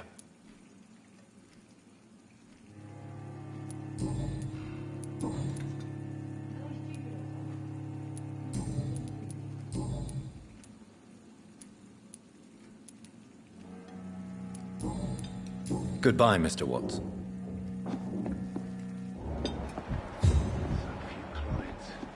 With the epidemic, no one dares go outside.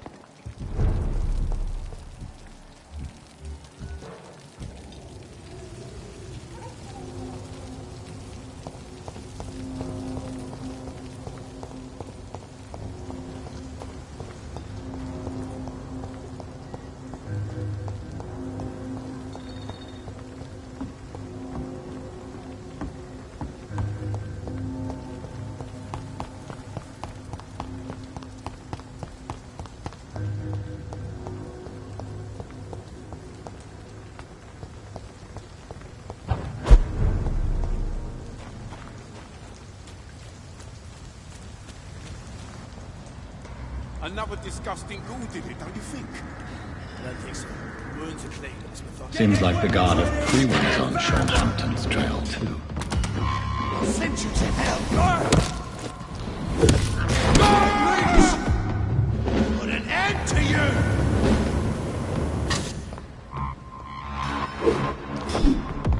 Want some of this?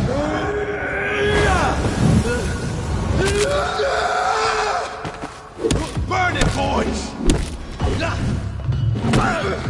Die, vermin! Die, leech!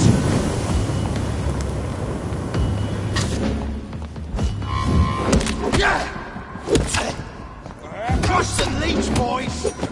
Die, vermin!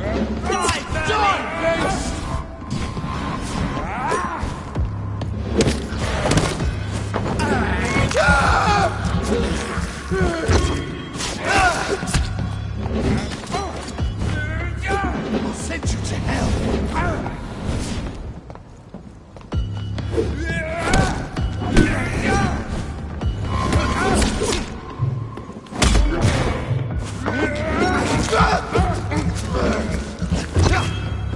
Crush the leech, boy!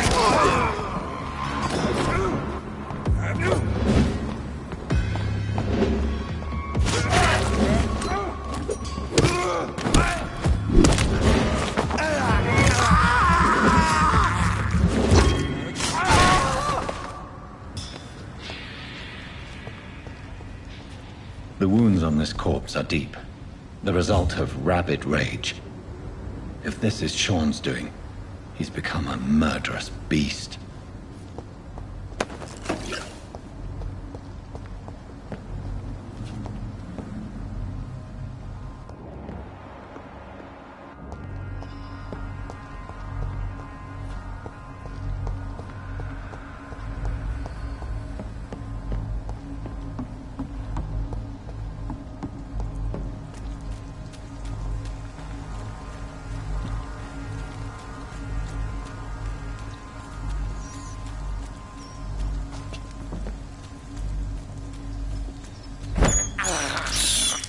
I have this thirst for blood.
He's dead!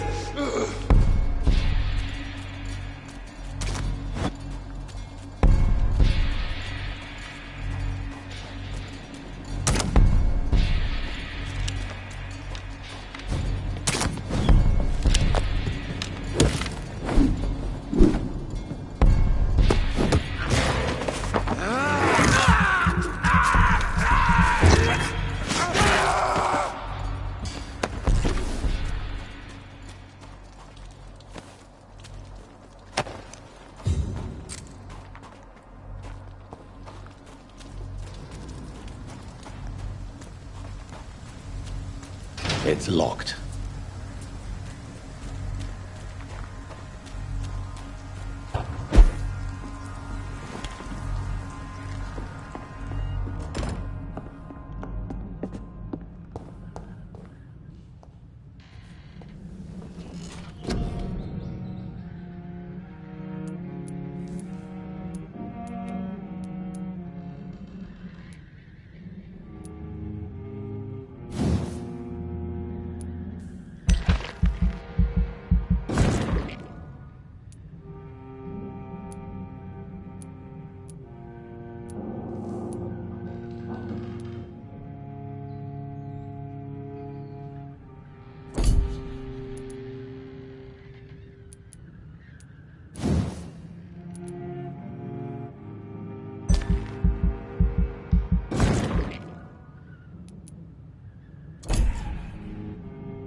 It's locked, all right.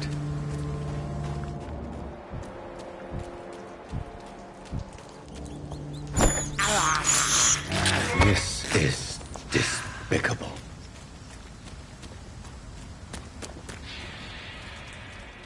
Burn it, boys! Yeah!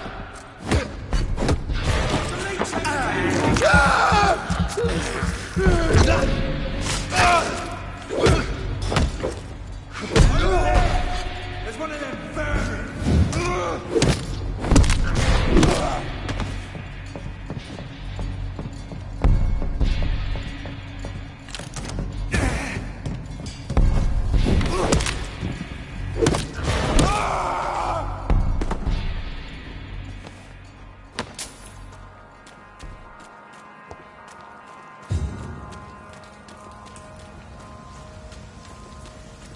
There's one of them!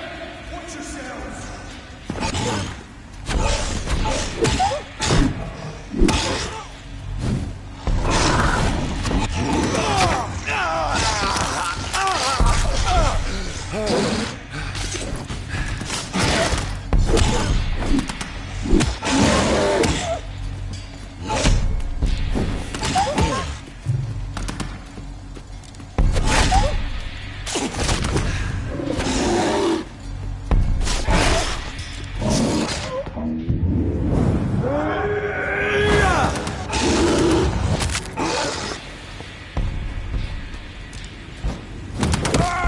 He's dead!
It's locked.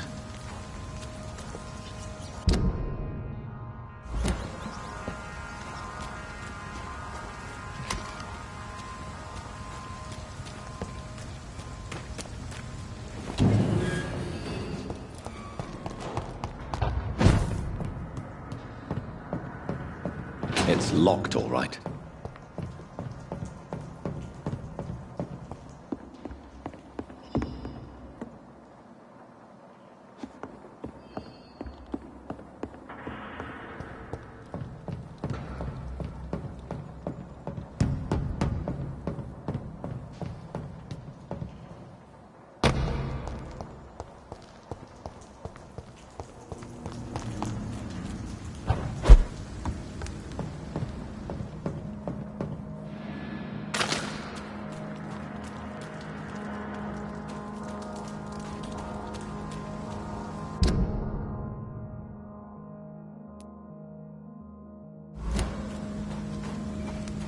I cannot enter.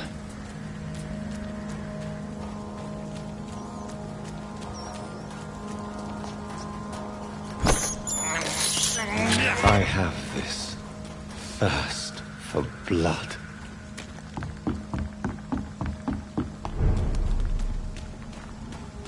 It's locked.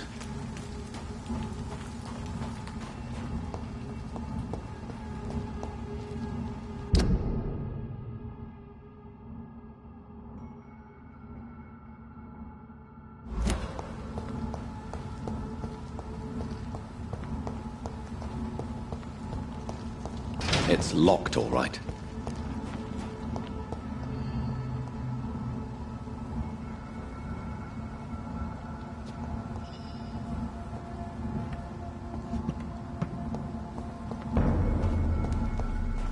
Turn around, sir.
Oh my god!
Good evening, miss. I'm Dr. Jonathan Reed. May I have your attention for a minute? Good evening, sir. My name is Giselle Paxton, but I don't have time for men like you. Have we met before? No, but I just need to look at your fancy clothes to know that you must be desperate to visit the docks at night. That's quite judgmental of you. Sir, I've led enough strikes when I had a job to identify you as an enemy of the working class.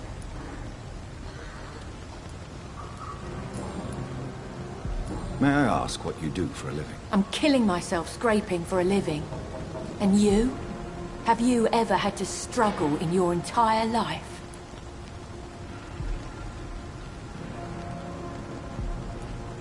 Why such hatred? Are you judging me by my clothes and my job? Of course I am. Fuck, you're so blind. You don't even see your privilege. Lazy people like you disgust me.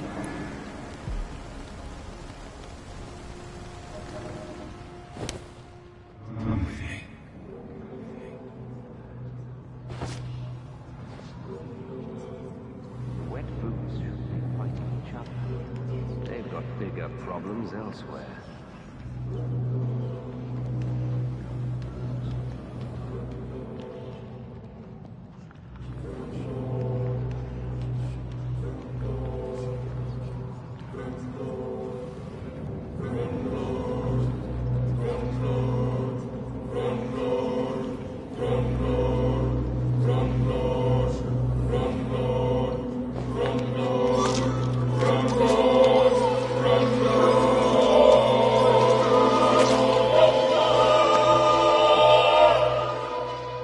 What a waste of life. I only managed to be hated by all the people I loved.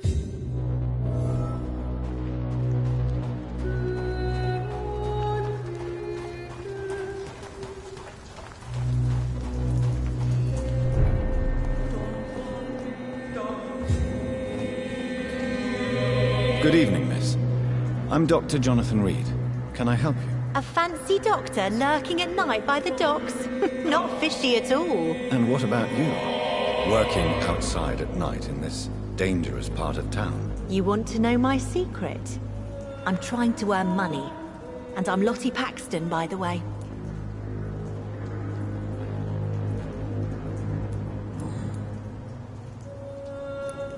Is it not dangerous to work here at night? As long as I have good legs, I can run away from trouble. The sad saint now provides me and my sister a bed and a roof. I don't want to lose that. Do you need my medical attention, Miss Paxton? I'm fine, Dr. Reed. Keep your medicine for those who need it.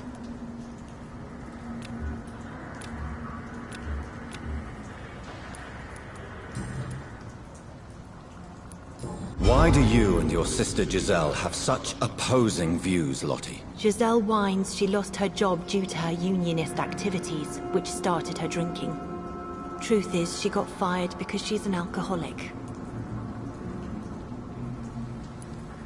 And you don't share your sister's views? On the contrary, I totally believe that workers need to unite to fight.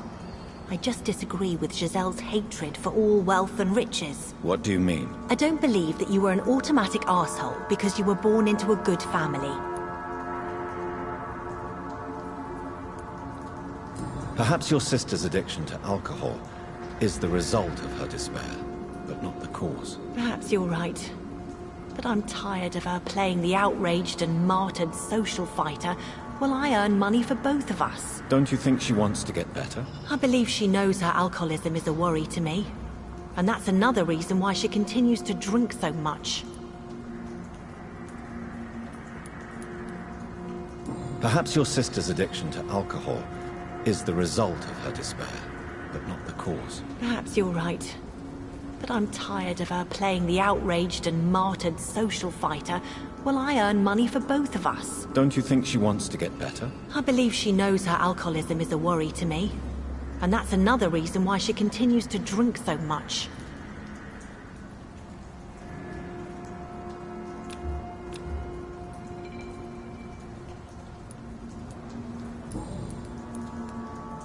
Lottie, tell me about the death of your mother. Giselle killed her. Plain and simple. She killed her with her daily whims, her laziness, and her complaints. That's quite a statement. You can't kill someone because you're fickle. Mother was very ill. But I forgave Giselle. What I couldn't stand was how she cried at her funeral like she was the one left alone.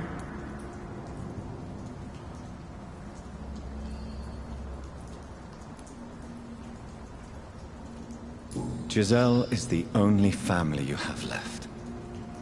Don't you think it's time you forgave her? Sometimes words are harder to forgive than acts, Dr. Reed.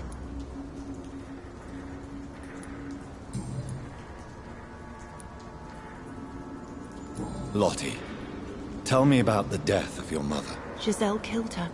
Plain and simple. That's quite a... Mother was very...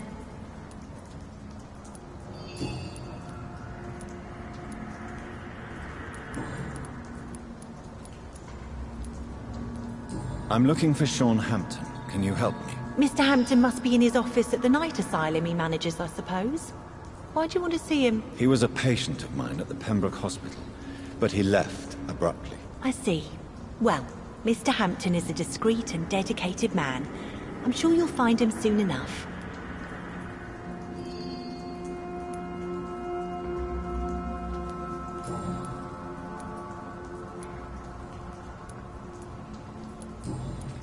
Goodbye, Miss Paxton.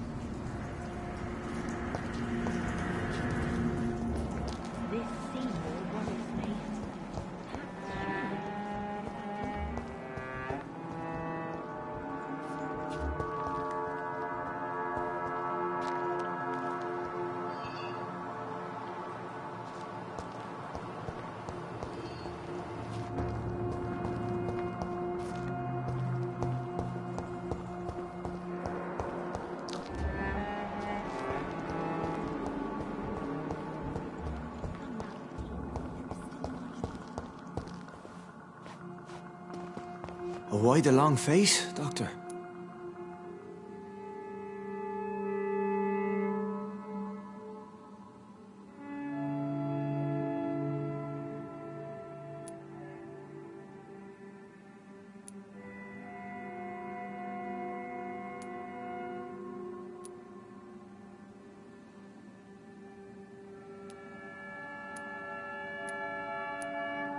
Is it all that worries you, Sean?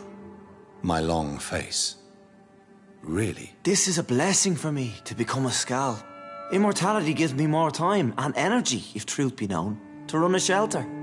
What more could I want? Since you left Pembroke, the amount of blood that has been shed, it's hard to believe you, Sean. Ask what you will. As the Lord is my shepherd, I will not speak a lie to you.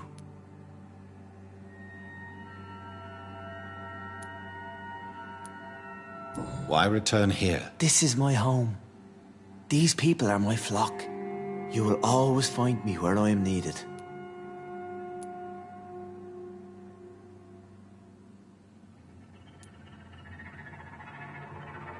And what about William Bishop?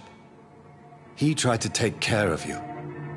But this hunger, this thirst, cannot be restrained. Alas, poor William. He had a good soul, but was weak in spirit. He could not shake the thirst for booze, never mind blood. But have faith. My will is far stronger than his. Wonders never cease. Skal managing an asylum. And what of you? A vampire doctor? Meals laid out before you. Yet you restrain?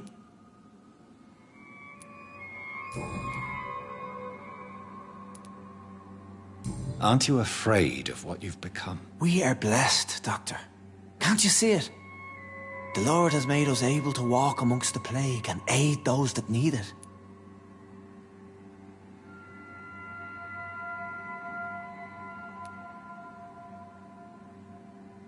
Do you think this is a blessing when God's own house and holy symbols repel you? If that is your burden, Doctor, so be it.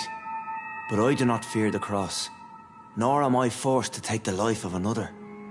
My kind doesn't share your imperfections.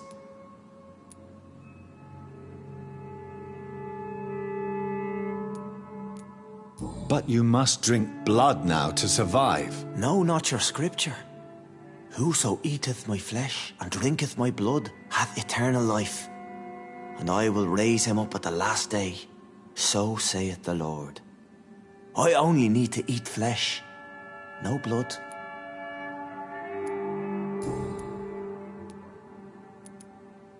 Why did you kill Miss Jones at the Pembroke Hospital? Killed old Harriet? You must be mad, Doctor. Why would I do such a thing? But you were close to her. Of course. But she was lost, separated from the fold. She did not see the hand of the divine in my blessed condition. So you claim Miss Jones' death was not by your hand, nor the other incidents at Pembroke? Though Harriet was an angry, spiteful woman, she was one of God's creatures. I have nothing but love for all he has made. People have been murdered. I've seen the blood. I don't believe you can be trusted. Have a little faith, Doctor. If you will follow, I will guide you to the light. How do you plan to do that? Take this key of the old sewers. The entrance is by the riverbank, south from here. There you'll find all the proof you need.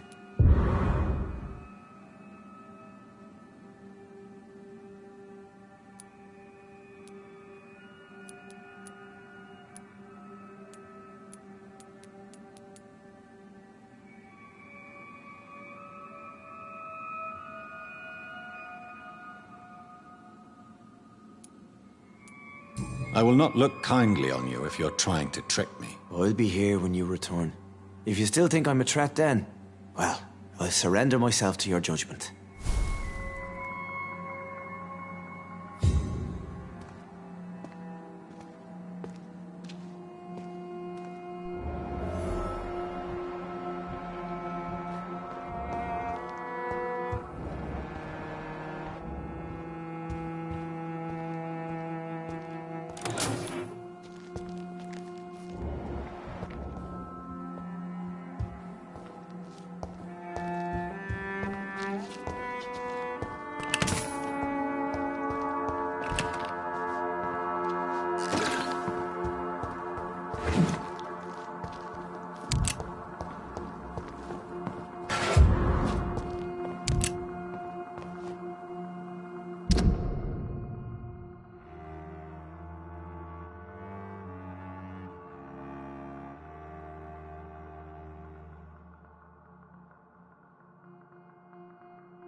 Wet boots shouldn't be fighting each other. They have problems elsewhere.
place. A leech! A leech!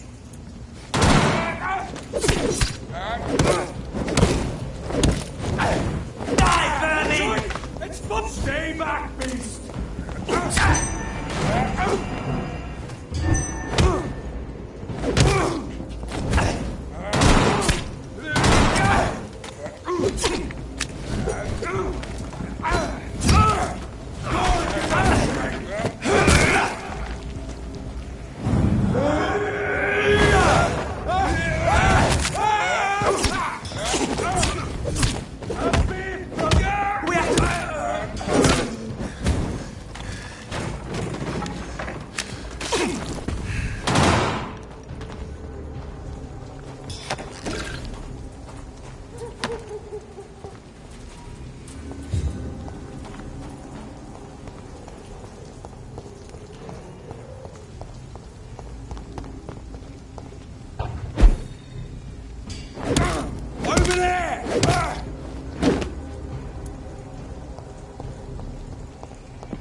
I cannot enter.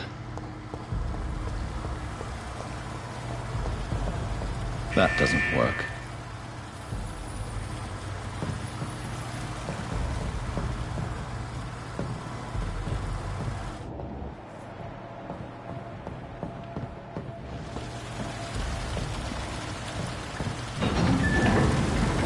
So that's it. These wheels control the water level.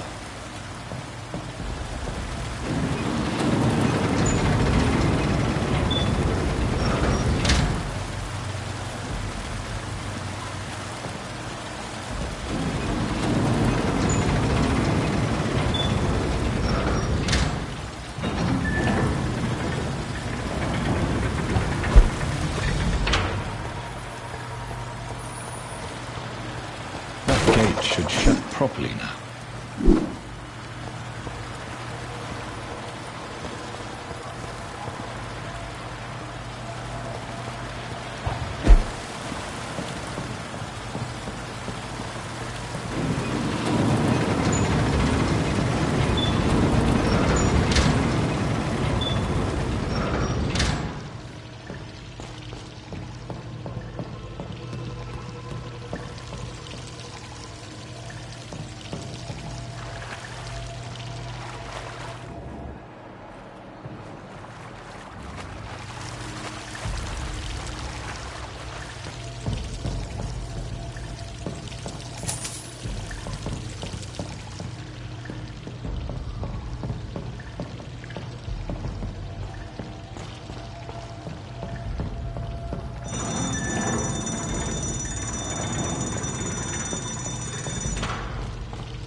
I can't believe I'm doing this.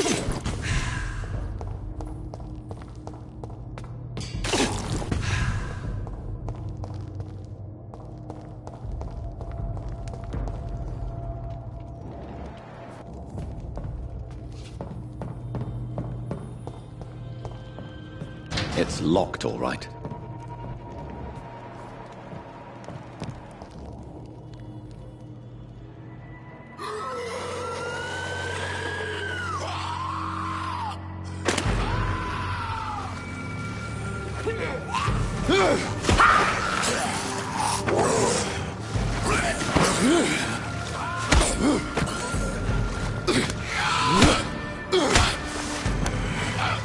These maggots have escaped the wrath of Ascalon for too long. It is time to purge the sewers of their filth. You again! The one they call the sewer dog. Hold your tongue, newborn, or I'll crush you like a maggot. You've let the beast consume you. Finally! A touch of lucidity. Learn to respect the laws of Ascalon!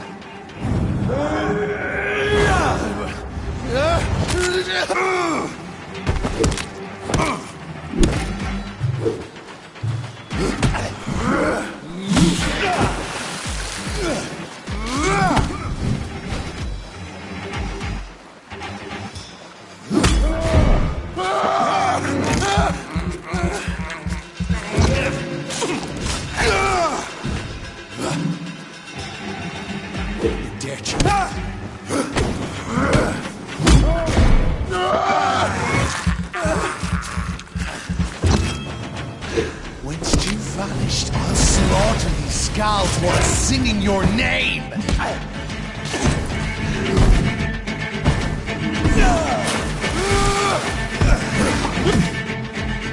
Infernal Banshee, the hand that crushes all!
To the pit, and thine shall be a fair skull to adorn my mantle.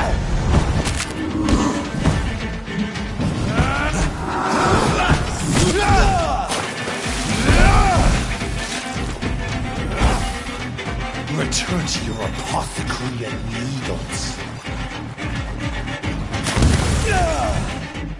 Down, stave.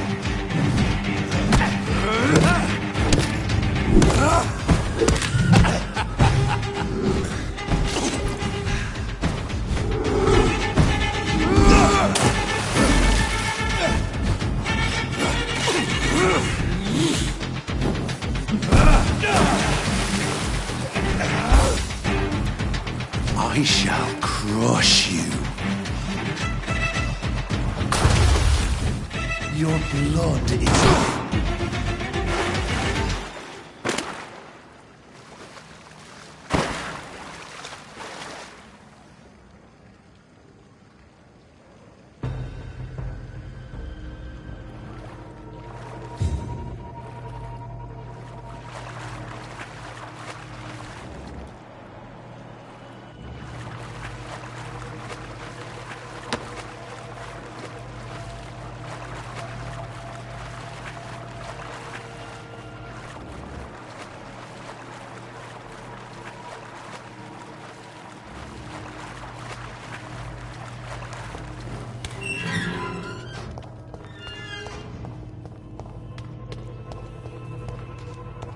At least one skull escaped Fergal's wrath.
How could he have made it this far? There's blood everywhere.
This is our domain, not yours. You've been warned. Wait, I saved you from this creature. That must count for something. Thank you. Now go. Go back to the streets and houses. There is no love lost between us, Vampire. But thank you.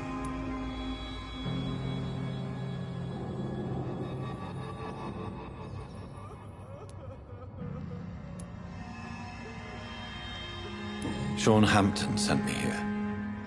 I believe he wanted me to find you. Who are you? If you must know, they call me Old Bridget. And this shelter is where we live. I'm Jonathan Reed. I'm a newborn Ekon. I'm afraid I'm not sure what's going on. I shall not bend a knee, young Ekon. But I sense your pain. Ask, and I will afford you my attention. Why was that creature after you? Fergal is the blunt instrument of the Ascalon Club. His masters would see us dead or turned into slaves if they had their way. What of this Ascalon Club? Vampire Society's elite in the Empire. They make the rules and enforce their judgment upon us whom they see as lessers.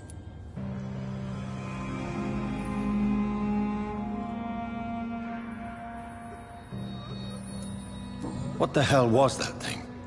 He wasn't an Ekon or a Skal. They are known as Volkod, an ancient offshoot of immortals. Blood drives them, enrages them.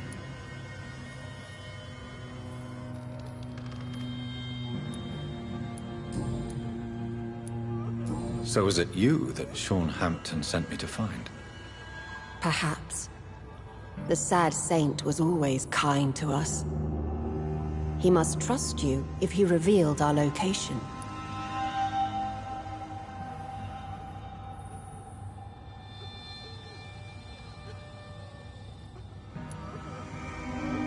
Sean is a Skal. All those I've encountered have been violent, crazed creatures. How can he be any different? Maybe because he is the sad saint. Or perhaps because I am Old Bridget of the Sewer Skulls. Sean killed a patient of mine. And that's just one of the murders he's being hunted for. If you refer to Harriet, she is now among us and under our protection. Harriet Jones is alive. That's it. That's the proof Sean wanted me to find. I must talk to her. No. Harriet is not alive. But you can speak to her. I must warn you. She is fragile and may not receive you warmly. I don't understand. She is filled with bile and hate. Her mind is sharp as a tack, but her body is so weak. I've never seen its like before. She is resting in a room on the far right of this hideout. Thank you. I will bear that in mind.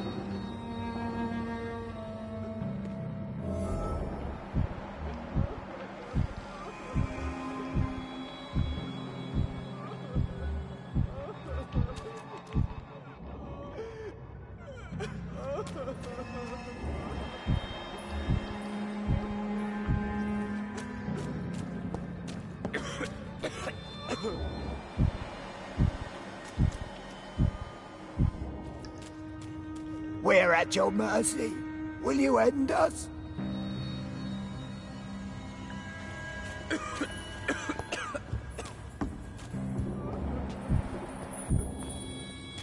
Oh, Bridget allowed me to wander above some years back. It was unpleasant.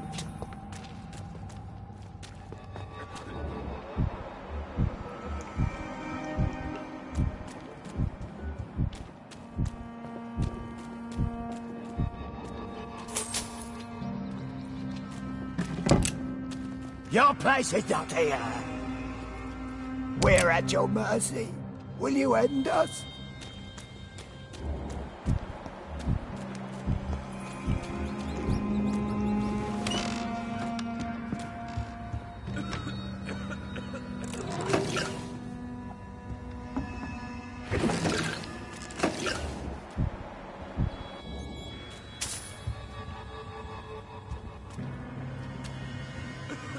Hello, Harriet.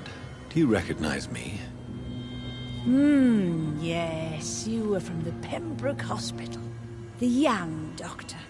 So full of secrets. I've so many questions I need to ask you, Harriet. If you would. I love questions. As for the answers, you may not like them. How do you feel? I can't see. I can't move. My body's burning. I feel as if I'm dying over and over again. Have you tried to eat or drink something? People here tried to feed me, but I'm just not hungry. I don't have the strength. Does the pain ever stop? It is not pain I feel. It's like I can't stop feeling every inch of my body. But at the same time, each muscle and bone is the wrong place. Why did you come here? And why not? This is where I live now. Leave me be. So you desire to stay here? Yes, I'm with my own kind. Birds of a feather, so to speak. Poor Harriet. Always alone. Will you respect old Bridget's wishes? Will you obey her? Bridget is kind. She only needs to keep me fed and I'll be good. Your room, the blood. What brought you to fake your death in such a gruesome fashion? To see if I would be mourned.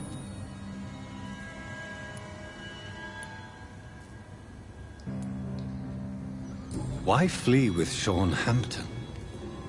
Oh, it's always a pleasure to see a saint fall to sin. But the coward still won't kill. Do you take pleasure in causing so much pain and sorrow? Nobody gave a damn about me. Not a tear shed. Poor Harriet. Always the discarded. I have a question of the utmost importance to ask. Will you answer? Questions, questions, questions. The good doctor, always searching for answers. Do you remember what you did after leaving the hospital? Did you kill anyone? First, a question from me. You answer first. Very well then. What do you want to know? Are you like me? Are you also dead?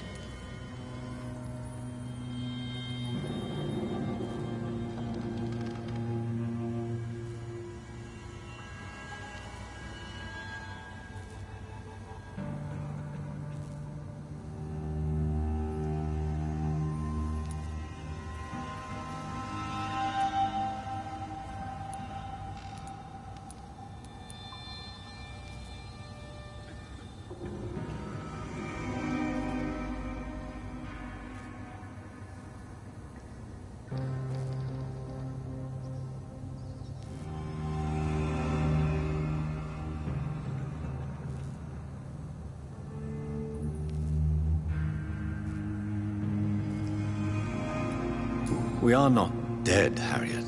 Death no longer pertains to us. We are different. I like what I am. I truly do. I relish the pain that courses through me. I know you fled the hospital with Sean Hampton. Did you or Sean kill anyone in your flight? Anyone? Try and remember. I will not lie.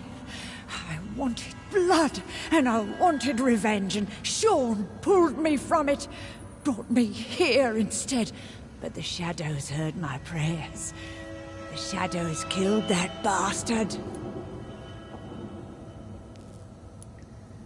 Who was that man? The one murdered in the street? He used to be my landlord. I lived here for many years before falling ill. Oh, he was an awful man. Disgusting and cruel. So cruel. You sought vengeance by your own hand, and someone else obliged you. Very convenient. Don't lie to me. I don't lie. I saw him near the docks, and rightly I wished him dead. And I am happy he is. It's true. But I didn't kill him. I was too tired. Shadows? Tell me what you saw. The shadows, they heard me and answered. Something in the deep darkness. Quick, deadly. It asked me if I wanted revenge. I answered, yes. And these shadows, this presence, do you still hear it? Was it a vampire? Did Sean see it? It spoke only to me, and now it is silent, but it is born of hatred. And it will kill again. And it hates you, Doctor. Oh, it hates you. What makes you say that? It whispered your name, Dr. Reed. It wanted to know who you were and where you went. Questions about me? What did you say? Nothing, Doctor. I said nothing. There was nothing it didn't already know. Oh, I'm tired now.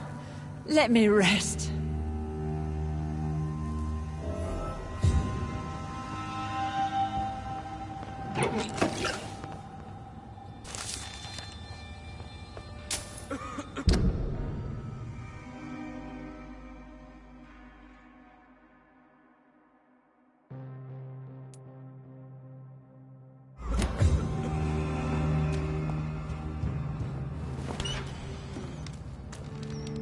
Have you found the answers you were looking for, young Ekon? There is too much left unanswered. So many questions. Get to know us. Spend time with us. And I may be willing to answer more questions. Why do you live here? Amongst filth and vermin? Live. Here we hide.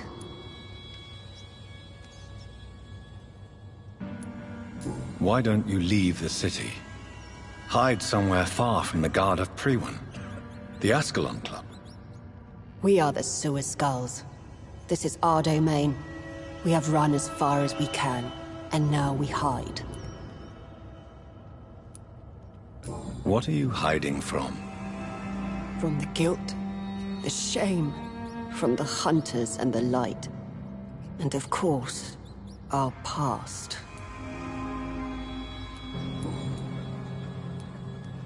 For how long have you been in hiding here? Skulls have been hiding under London since vampires first entered the city. Where did you hide before the sewers? We claimed ancient tunnels, forgotten caverns, catacombs. We are skulls, groveling beneath the feet of our makers. Your diction, your words. You do not carry yourself like most skulls I've encountered. True. I'm not like most skulls. You were once someone else. What happened to you? It is as sad as it is long, young Ekon, but it will remain mine. Can I be of service to you? We ask but one thing. Reveal to no one our secrets. Do not betray us.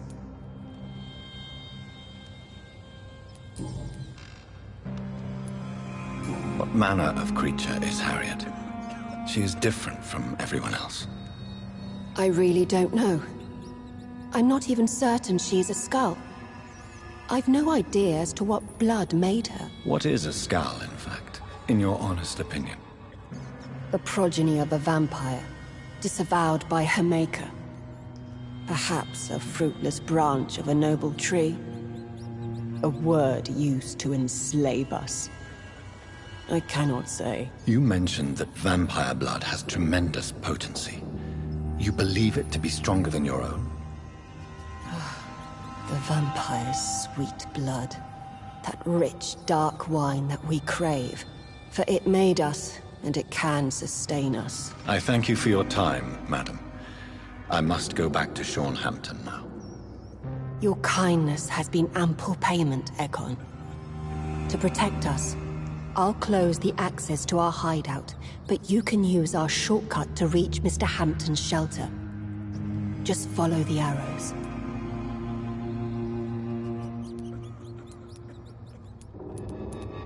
Thank you, old Bridget.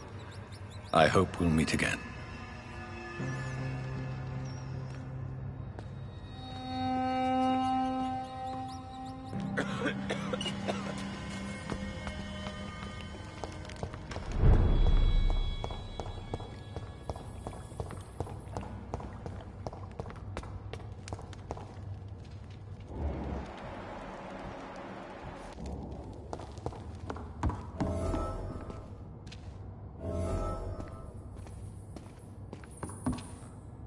Are you all right, sir? What are you doing here? I could ask you the same question. Don't you know this is a quarantine zone? I'm Dr. Jonathan Reed. I'm investigating the epidemic. You had better get to a safe place while you still can. Oh, really? Well, go investigate somewhere else, and leave me be. I beg your pardon? I said go. Leave me alone, sir.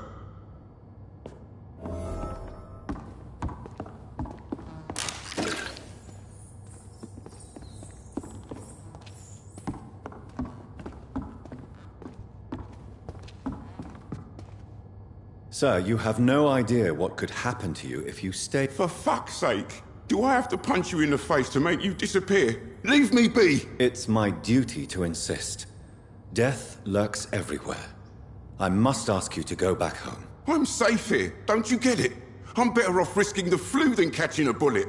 Am I clear enough? I see. Well, since you are obviously hiding from a threat, don't you have a safer place to go? Do you think I'm stupid? The Night Asylum, the Turquoise Turtle, even Miss Gillingham's attic. I tried them all. No, this is my only chance.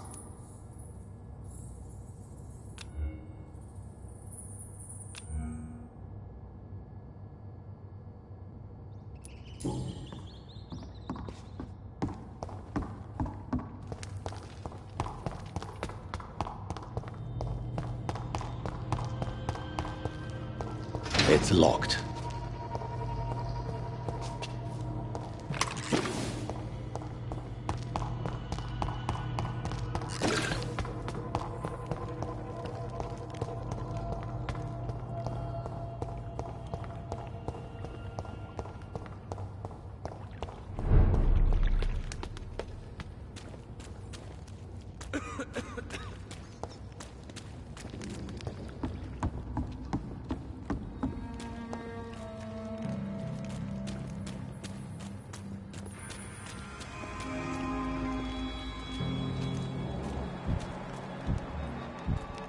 Harry, I've not seen beyond these walls in such a long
It's locked, all right.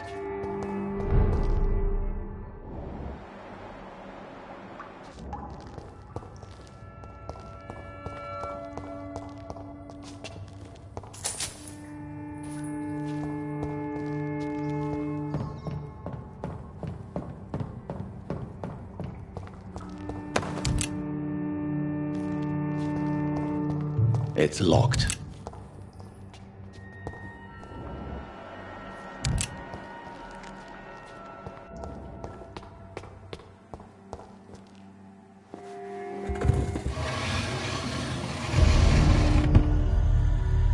Welcome back, Dr. Reed. Would you like to take communion with me now? Sean, are you eating raw flesh? It is the sacred flesh of the mortal lamb. Our Lord's bountiful transmutation for the sustenance of his believers.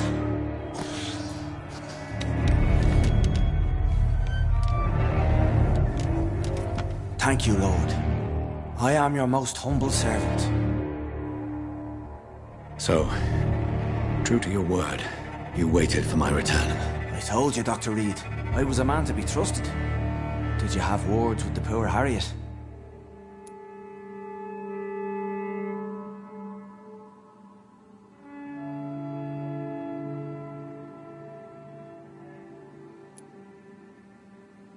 You make no distinction between the living and the skulls, do you? We are God's children, Dr. Reed. One and all. And he's determined to save us.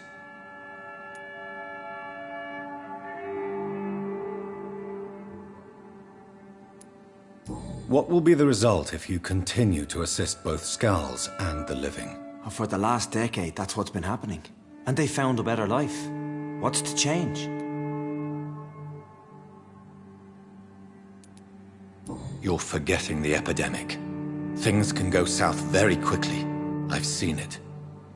Oh, these are terrible times. Only those pure of heart shall prevail.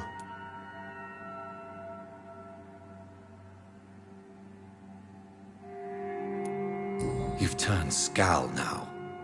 Don't you see the danger to anyone giving you their trust? We are all sinners, awaiting salvation. This is a simple truth, ordained by the Lord Almighty. I am a seeker of his glorious light.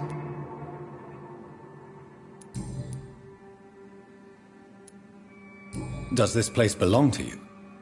How can you be so certain you can keep it open? This warehouse was once property of the Dawson family, but has been bequeathed me through donation. So you have the run of the place and no one's taken notice? As long as we keep to ourselves, we interest no one. This is a haven, and I pray it remains so for eons to come. The Dawsons? The wealthiest family in London? Have they a clue as to what goes on here? Not at all. The donation was made before the war. The building was run down. I never met Aloysius Dawson myself.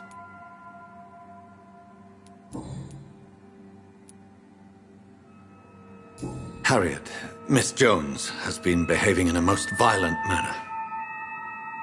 She's going to need special attention. That's precisely the reason I brought her here. To meet old Bridget. She's the guide Harriet requires.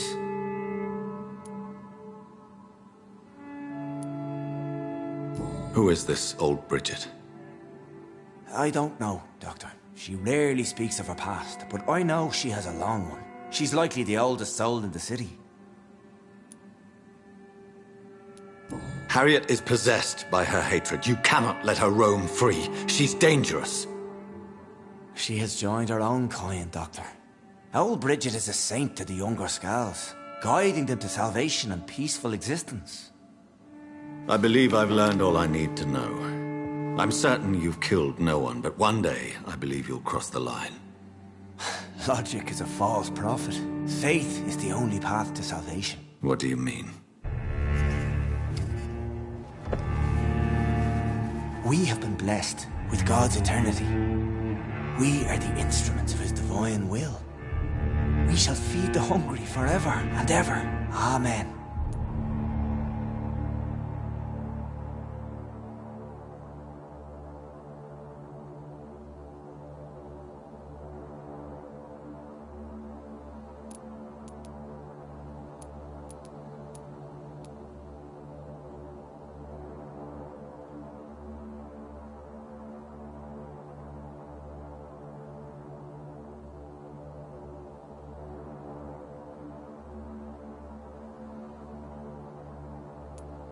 Let's simply agree that all are one and the same.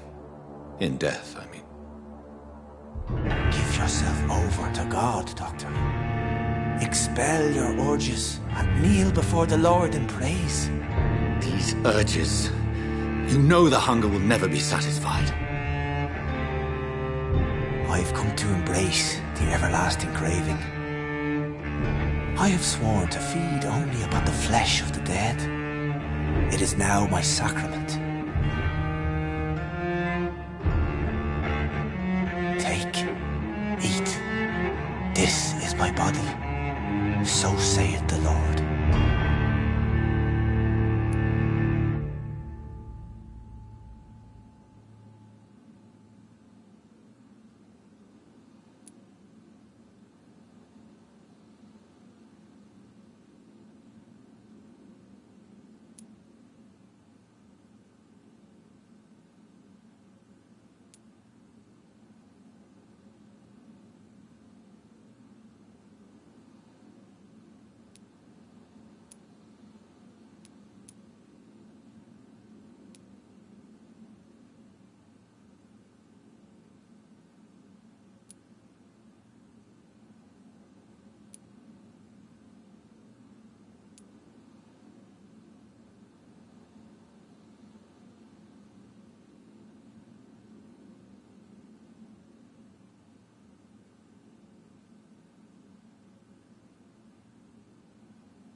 I really would like to believe your fairy tale.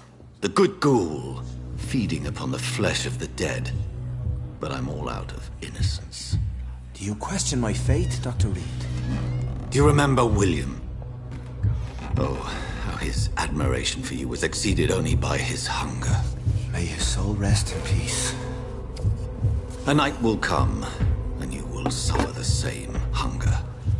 Someone who trusts you completely, a friend, will die never to wake. You confuse your voracious appetite with my itchy hunger. I would never kill a friend, nor an innocent. I believe you've discovered our defining difference. No! No! I did